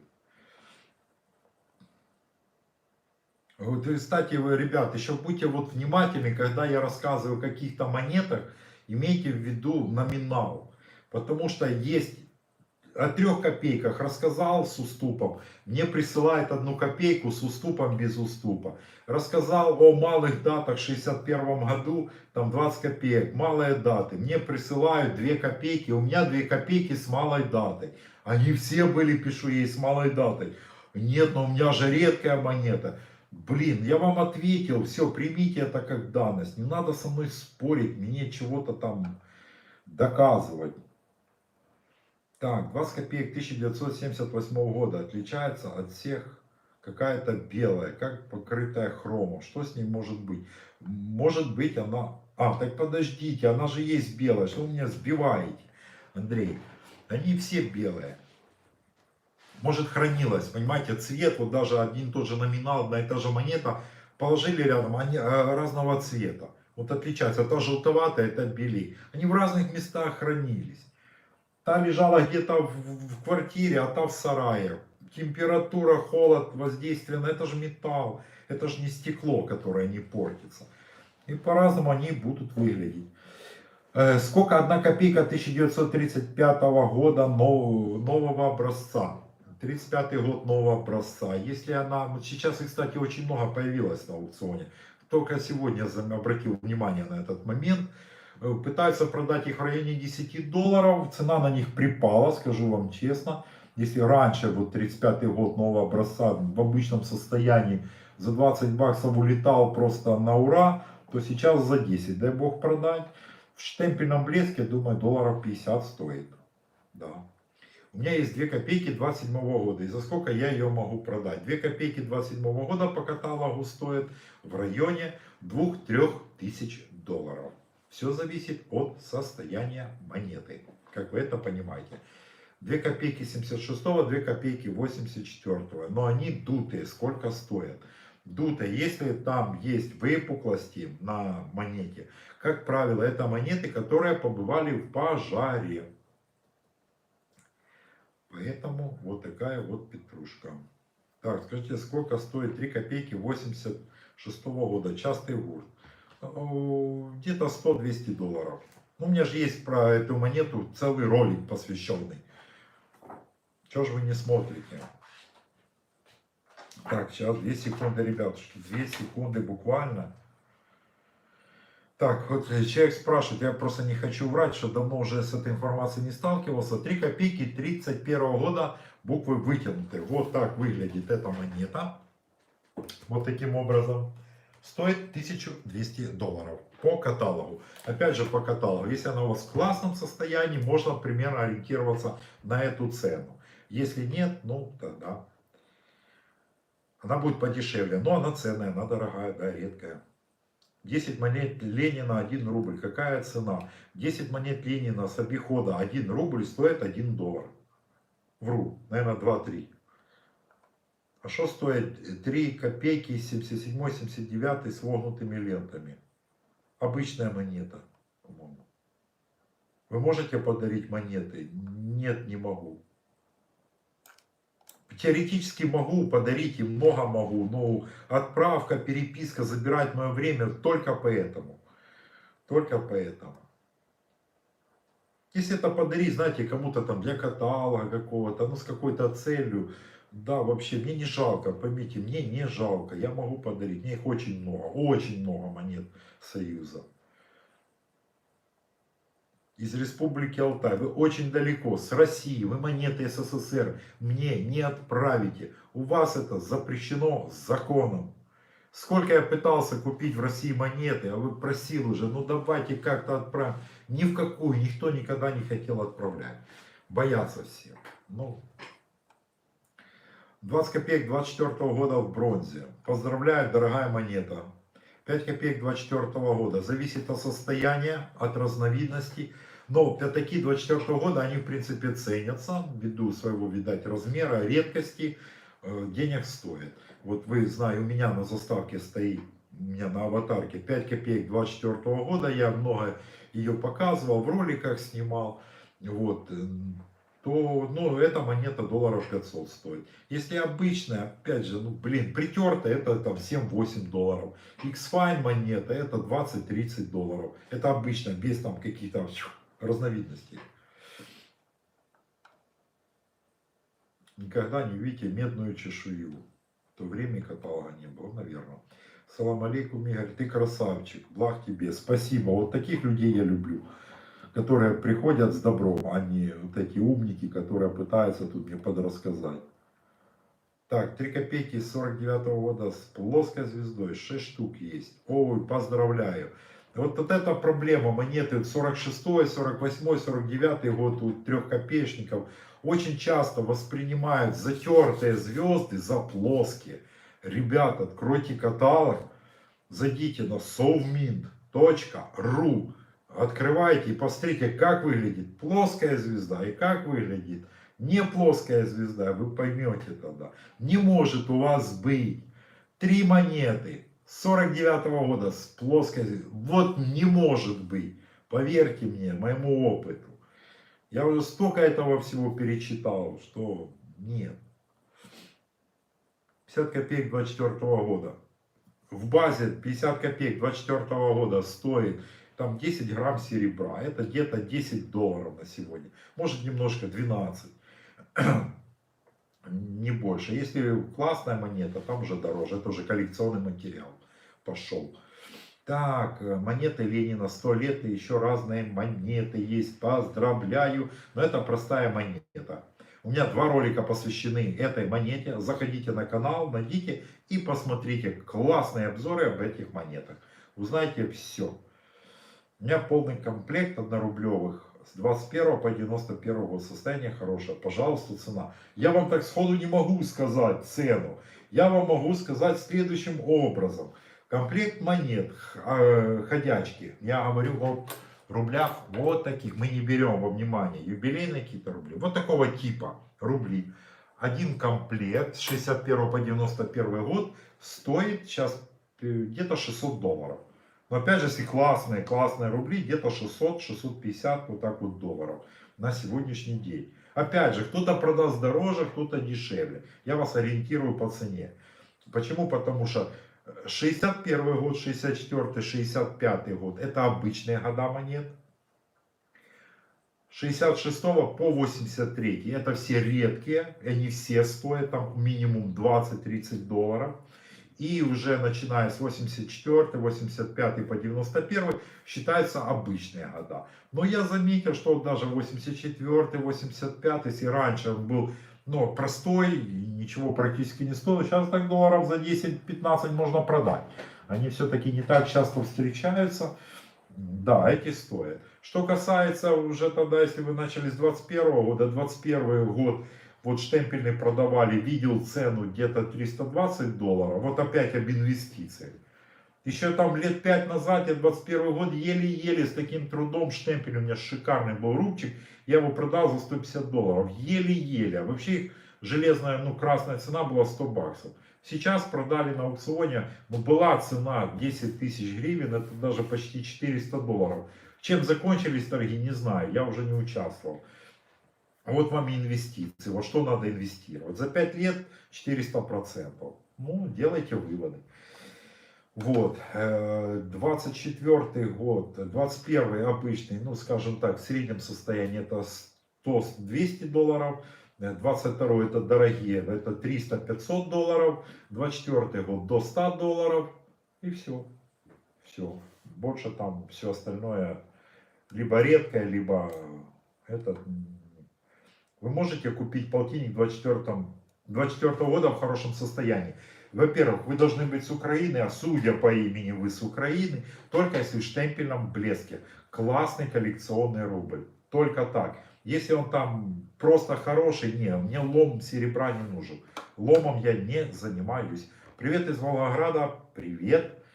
Так, 10 копеек 61 год. Средняя буква, толщина, узкие. Опять начинается. Алмаз, нет у вас этой монеты, быть не может. Не верю. Пришлите мне фото, уже присылали. Вот. Посмотрите внимательно ролик о 10 копейках. Посмотрите, как выглядят монеты с малой и средней датой. И сравните с обычными 10 копейками, как они выглядят. Под рукой неохота искать. Вот, они же намного больше, их сразу видно. Так, интересное видео. Надеюсь, интересно. Постоянно смотрим. Лайков мало, ребятки.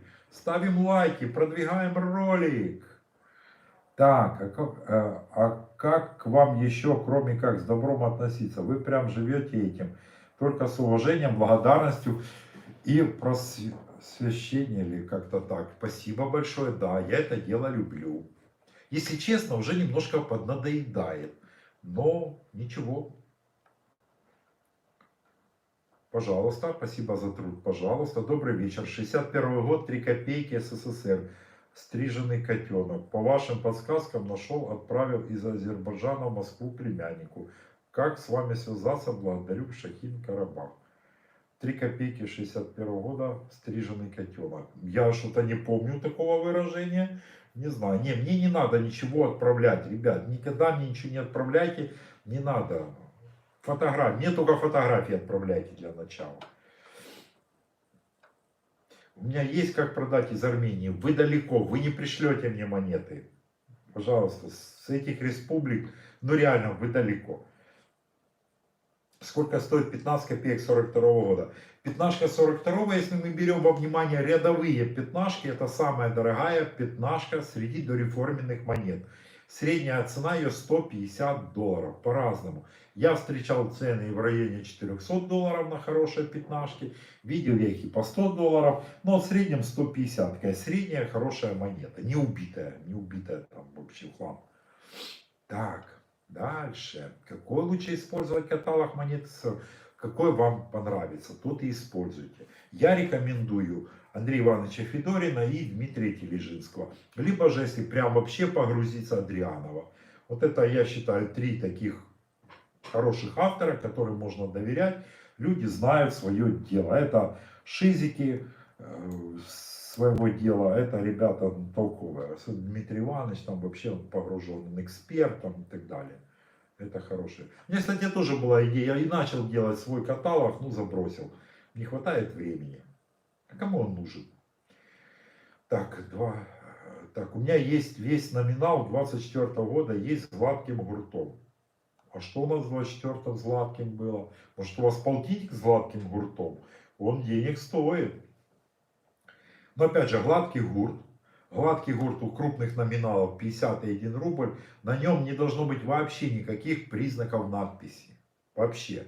Ну, за исключением, конечно, рубля 61 года. На всякий случай вам напомню, ребятушки.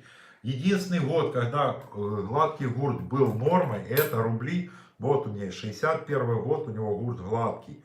У них у всех гурты были гладкие. И уже следующий год чеканки рублей СССР, это рубли 64 года. На них уже есть гуртовая надпись. Ну, блин, вы не увидите, она есть, поверьте на слово. Только в 61-м не было. У них у всех гурты лысые. Это норма. Это не брак какой-то, не редкость, это норма. 3 копейки 55-го, 46-го, 16 сколько стоят?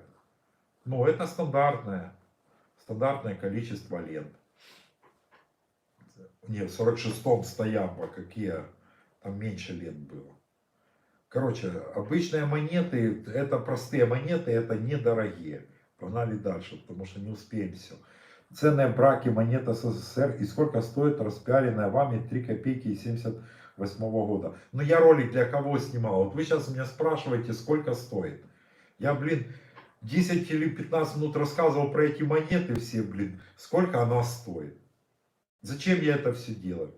Полкопейки 1928 года. И среди полукопеечников 25, 27, 28 год, всего 3 их было в СССР. 28 самый редкий. И в принципе, он, ну вот они подорожали. Я не хочу называть цифры, за сколько у меня купили 25 и 27 год. 28 год у меня есть, но на продажу я не выставлял, пока не хочу. Пускай полежит еще, наберет свои ценности. Но 28 год так в среднем $50, скажем так. Если хорошая, это $100, если сильно хорошая, будет и $150. А если эта монета будет сильно хорошей в моих руках, я ее буду продавать, я ее думаю, что долларов за 600 у меня она уйдет. Ну хотя может быть и по-другому совсем. Так, спасибо, что делитесь информацией. Пожалуйста, всегда рад. Доброй ночи. 1 копейка 25 год. Чего-нибудь стоит? Конечно, стоит. 25 год это медная копейка. Много разновидностей у нее есть. Это редкая монета. Да, да. В зависимости от состояния возьмите каталог, посмотрите. Не хочу сейчас просто время занимать, всем рассказывать.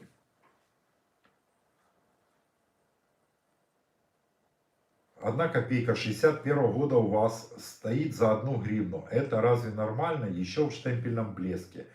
Что тогда мне делать с обиходными монетами? Ребят, стоит она с 1 гривны. Она не продалась за 1 гривну. Я надеюсь за нее выручить где-то $2. В принципе, для меня это будет нормальная цена. Если, ну, не помню, какая именно у меня она сейчас, в каком она состоянии, в принципе, копейки 61 года обиходные вообще никому не нужны. Ну вот вообще. Это там, ну, начинающий пионер какой-то может ее приобрести там за какие-то маленькие копеечки. Может. Но в принципе нет смысла.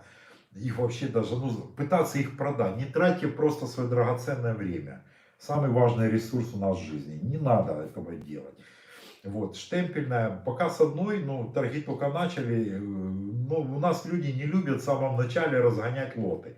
Как правило, они отмечают это, ставят себе туда где-то как они называются, быстро хотел сказать, вылетело с головы, в любимые, короче, лоты, и оно им будет, они потом зайдут и будут торговаться за нее.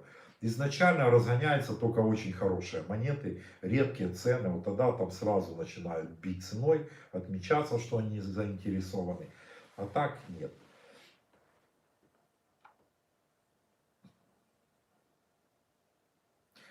Извините, что в чате чуть выше написал вам комментарий с вопросом, может вы пропустить. Да, могу пропустить, ребята, оно же у меня бегает, я могу чей-то перелистать, вы уж простите, продублируйте. Если я не ответил, продублируйте.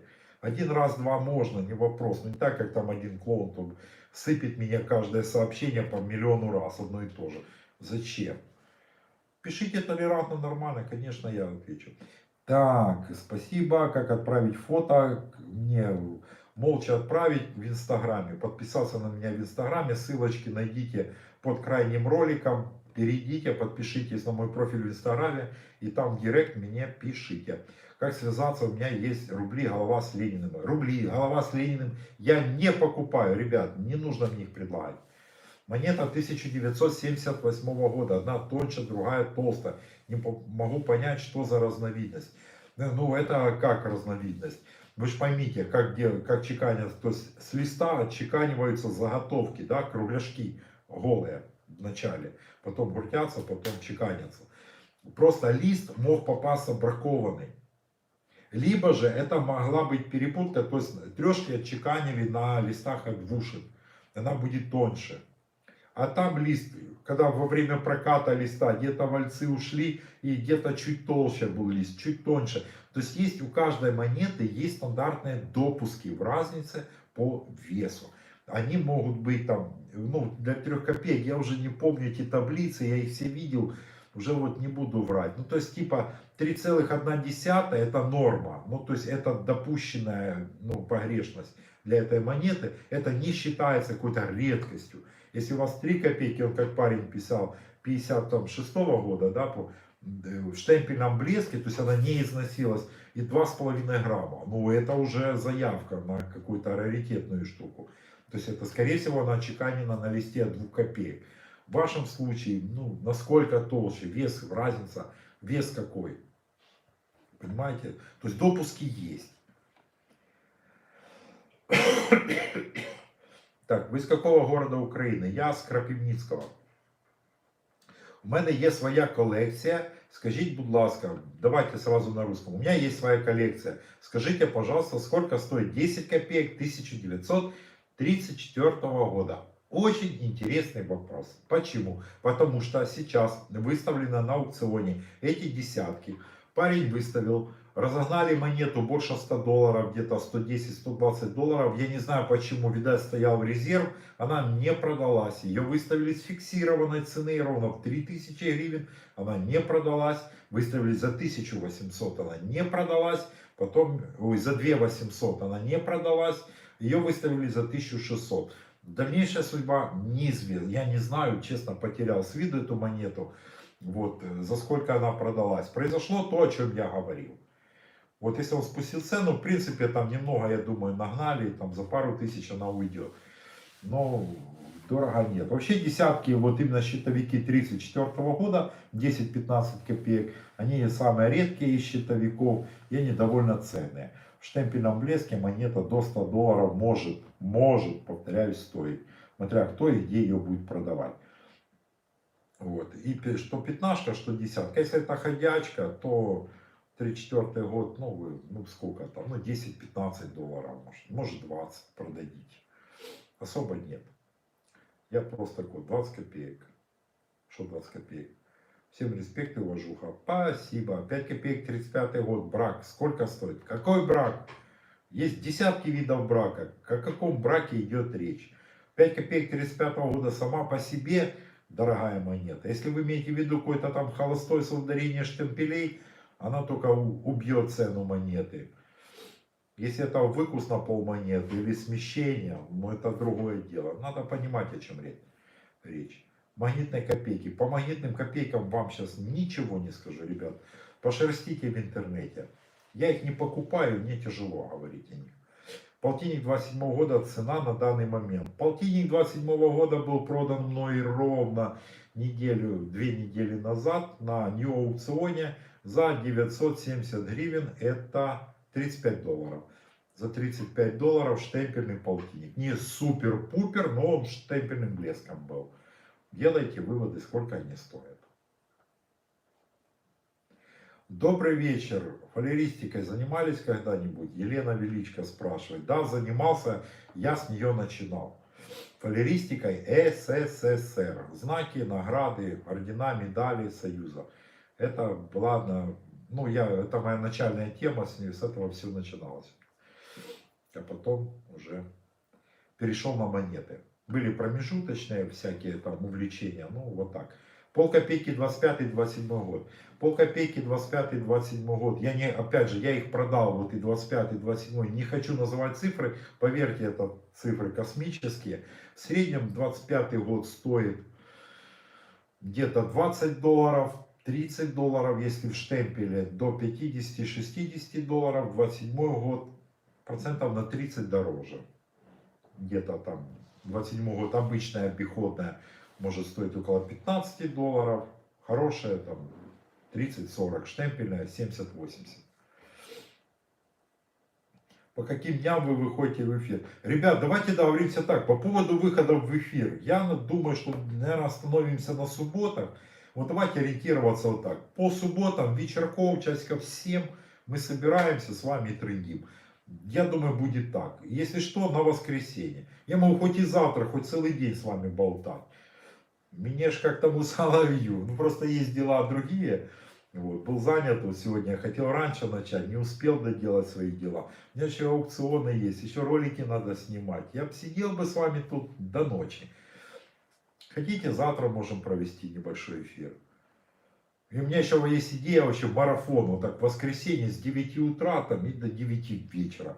Как вы относитесь к такой идее? А ну напишите мне. Вот такой дневной марафон. Будете со мной сидеть? Трындеть или не будете, или поубегаете. Так, рубль Пушкин в пруфе. Александр Сергеевич в пруфе, да не сильно они там, где-то 10 долларов. Пруфовские, почему это все, как правило, новоделы, они недорогие.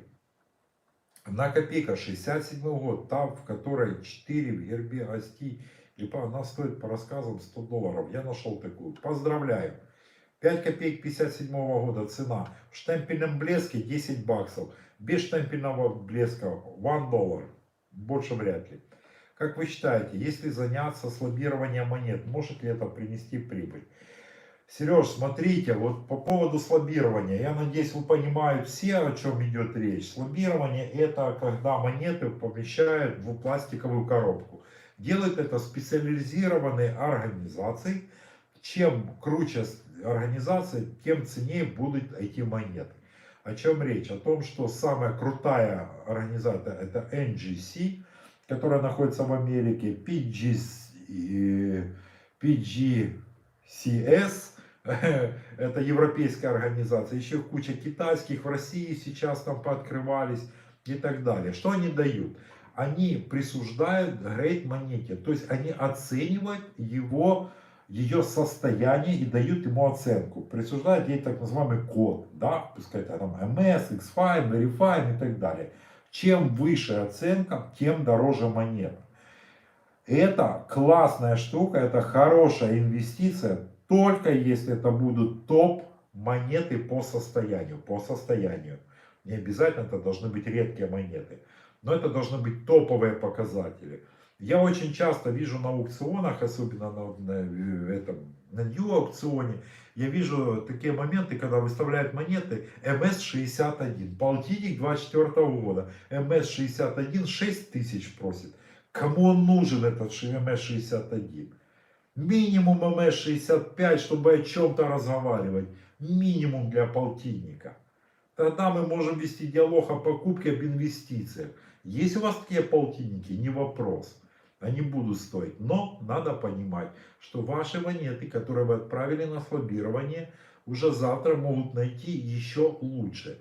Чем выше грейд, тем дороже стоит. Если у вас монета MS66 или MS67, к примеру, там 10 копеек 27 года получила этот грейд, и он, одна монета всего в NGC зарегистрирована такая, будем опираться на самую серьезную организацию по слабированию, тогда у вас классная инвестиция, она будет стоить денег. Но вы должны понимать, что как только, ну, например, она будет стоить сразу около $1000.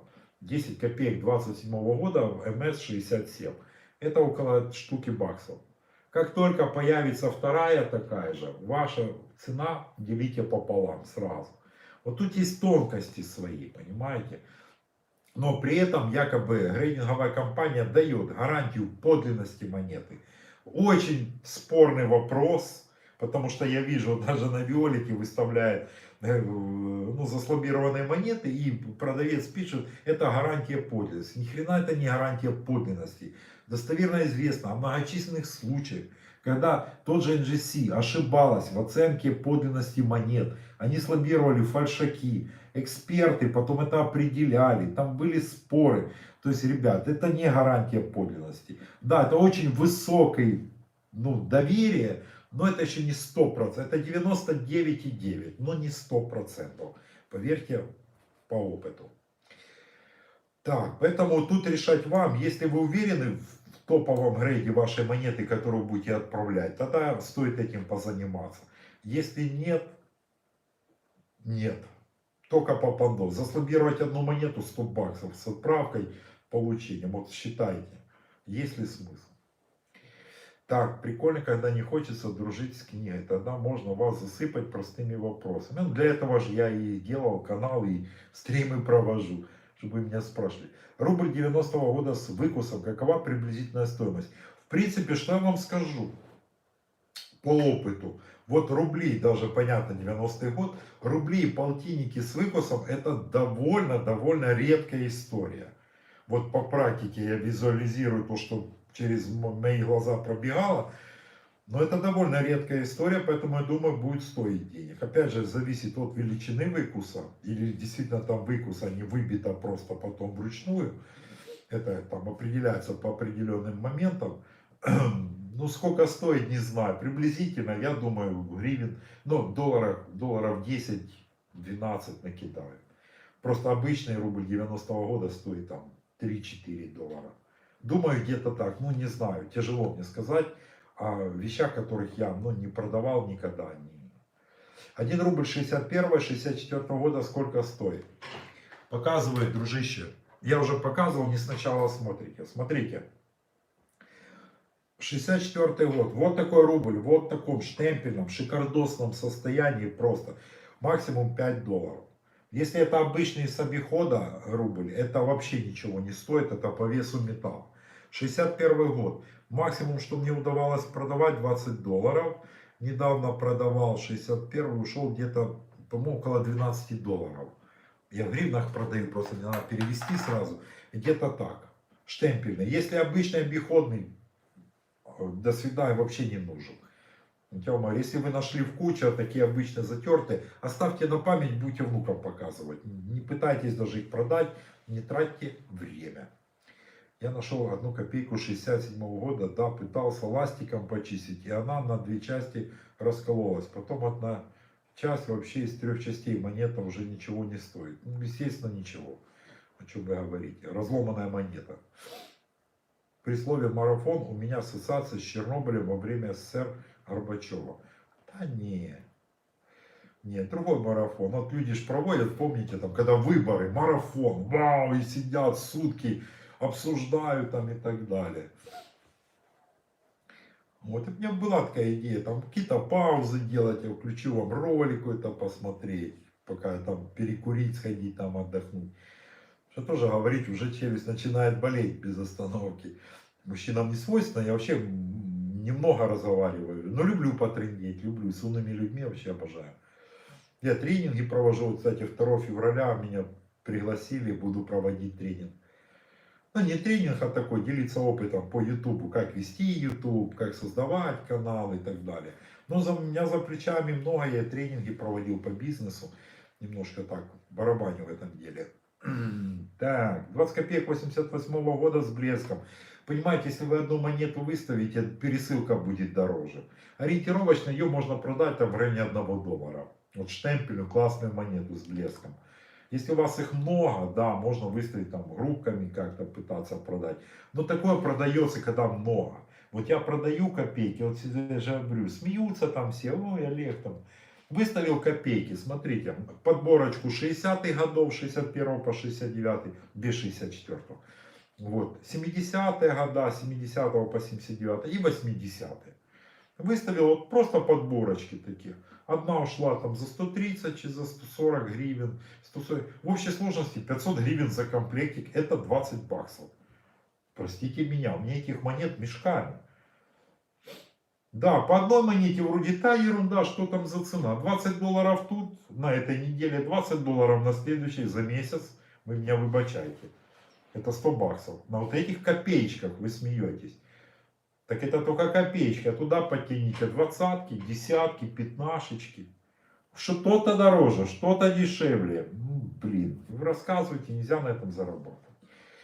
Ну, рассказывайте. Так, за сколько вы купите 5 копеек 1927 состояния Very Fine? Вообще не куплю, ребятушки.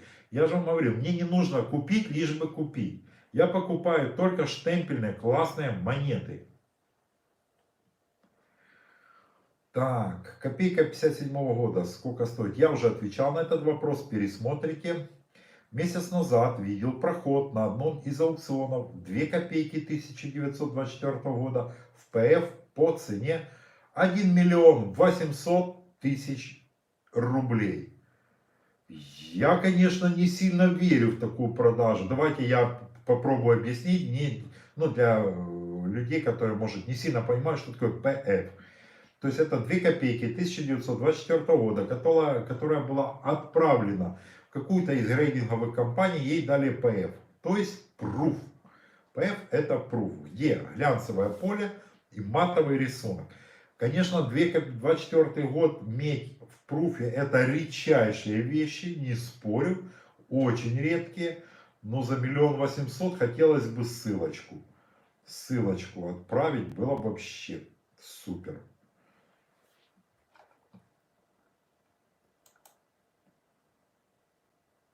Сейчас я просто смотрю. Блокирует просто сам YouTube, блокирует некоторые сообщения. Видать, там есть какие-то слова нехорошие. У меня стоят фильтра, поэтому не прокатит. Матюки, вот эти все вещи не пройдут. Будет все нафиг баниться сразу. Как отличить спецчекан 1934 года 5 копеек от простых? Да, и любой спецчекан. Спецчекан, ну такое ключевое отличие, по которому можно отличить не монеты, это исключительной прочеканкой деталей рисунков. У спецчекана не допускается где-то какое-то, знаете, такое волнистое поле, не прочекан каких-то деталей, она идеально отчеканена. Ну и плюс тонкости по штампам. По каждой монете вам рассказывать тоже это долгая история, да я и все не помню наизусть, естественно. Но вот такое. То есть они очень-очень классно отчеканены. Там вот идет ободочек четко, никаких где тебе телодвижений не будет, вообще супер. 20 копеек 61 года сколько стоит? Welcome на мой ролик, есть целый ролик, 2 миллиона просмотров собрал, посвященный 20 копейкам 61 года. Посмотрите, поймите, какая именно у вас 20 копеек 61 года, и все вопросы отпадут, сколько она стоит. Все там рассказал. 10 копеек 85 года. Абсолютно простая монета, ничего не стоит. Так, есть у нас тут лутком стрим какой-то. Грамотей. До свидания. Так, Олег, я могу скинуть скрин. Скиньте скрин. Если не сложно, скиньте, пожалуйста, на почту или в этом. Так. Спасибо, лайк за поддержку. Пожалуйста, и вам лайки ставьте. Что-то у вас слабо сегодня вообще. Так, 10 копеек 69-го, небольшой выкус, спасибо. Ну, небольшой выкус, опять же, их с выкусами. Я вам, кстати, скажу, десятки 69-го года штемпельную вообще найти нереально, блин. Чего их так мало? У меня, не знаю, у меня есть, нету. У меня есть подборка, не знаю, 69-й есть. С выкусом, ну, не знаю, может долларов 5. Ну, понимаете, выкусы не сильно ценятся. Не сильно.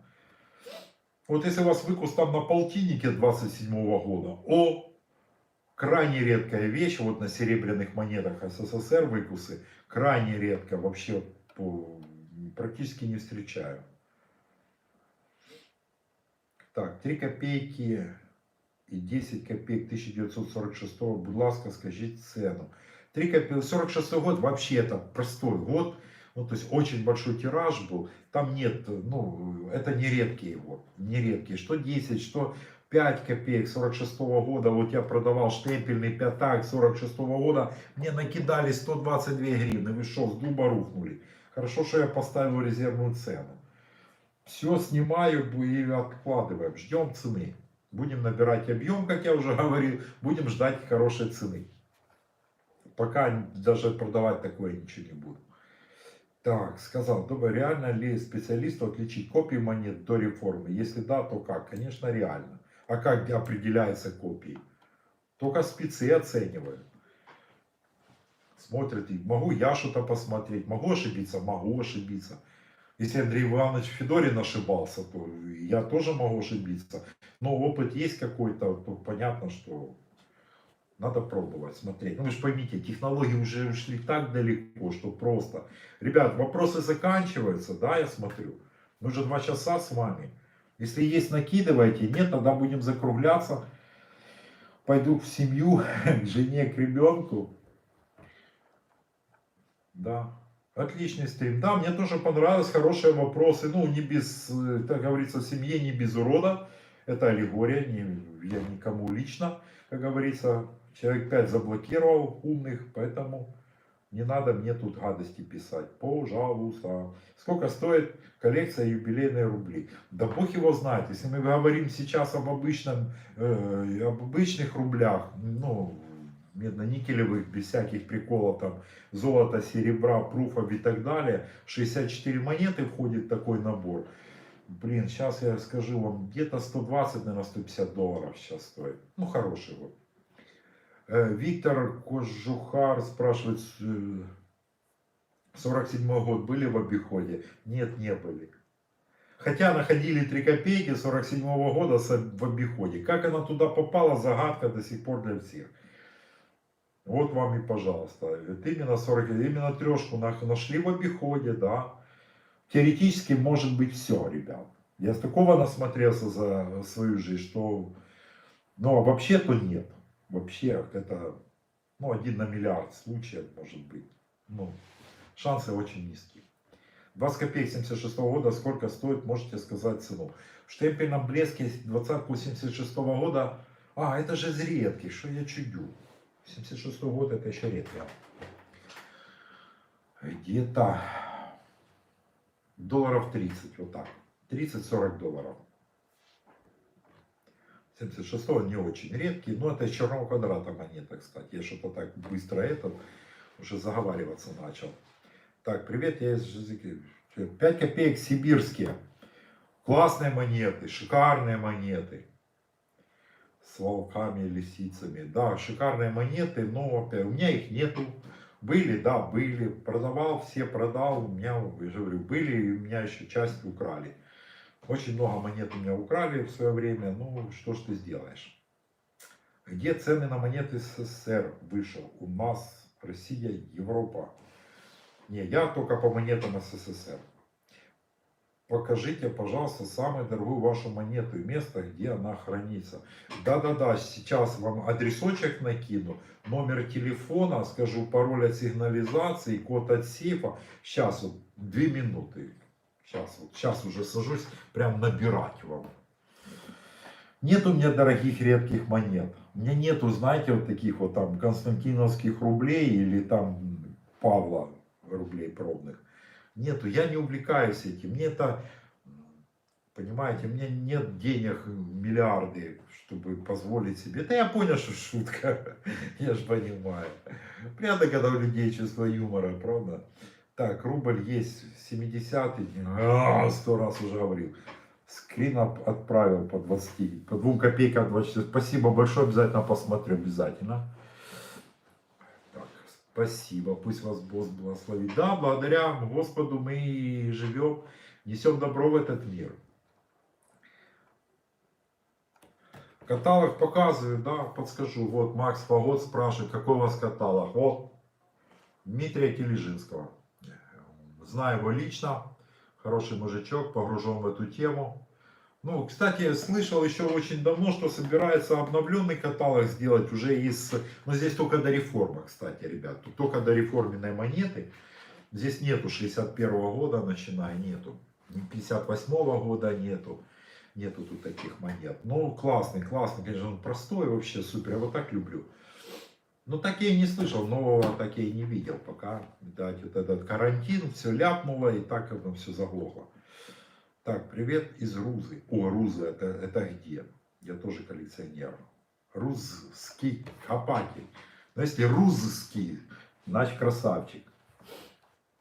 Так, 50 копеек 92-го, тонкая, вес 3,5 грамма. На мороженое хватит, чат 12 часов перебор, так думаю. Не знаю, я в 92-м году не разбираюсь. У меня зависло. Что зависло? Алло? Ничего не зависло, висим. А что висим? Ай-яй-яй-яй, точно зависло. А я не могу перезагрузить.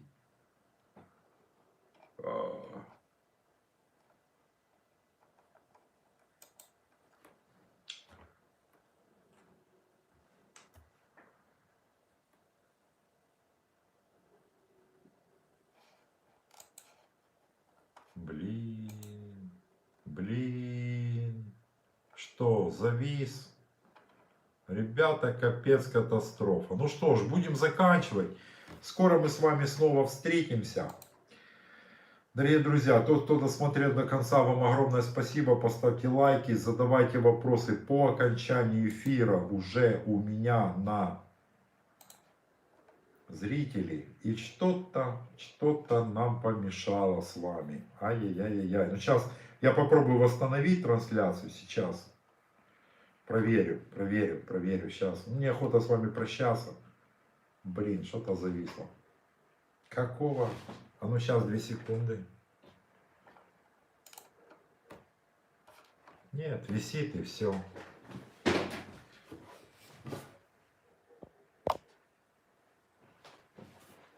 Все, ребята, восстанавливаемся, работаем. Телефон сел, прикидывайте, уже сколько все. Ужас. Все, еще у вас 117 человек, красавцы, работаем. Все, давайте еще добьем. И добиваем. Так, поехали. Ленин Рубль, welcome на канал, смотрим, там 2 ролика посвященные. 15, 10, 20 копеек, 61, 86 год. Точка 3, наверное, 3 копейки 86 года. Там только с частным гуртом. 61 год, ребят, только в штемпельном блеске можно обычные монеты продать. Если мы не говорим о редких монетах, о малых, средних датах, о перепутках и так далее. Все, уже все, разошелся. Уже картинку расшарил, это телефон у меня там выдал. Привет из Литвы, привет. Общаюсь с Литвой по монетам, есть у меня там клиенты, продаю. А как монеты купишь? Надо увидеть ваши монеты и тогда их покупать. Ну, как правило, я покупаю только у ребят с Украины, потому что вы далеко, монеты вы не присылаете мне нормальные. Как правило, очень такие. Алло, вызови, все, да. Бро, просто заходи на сайт. О, началось.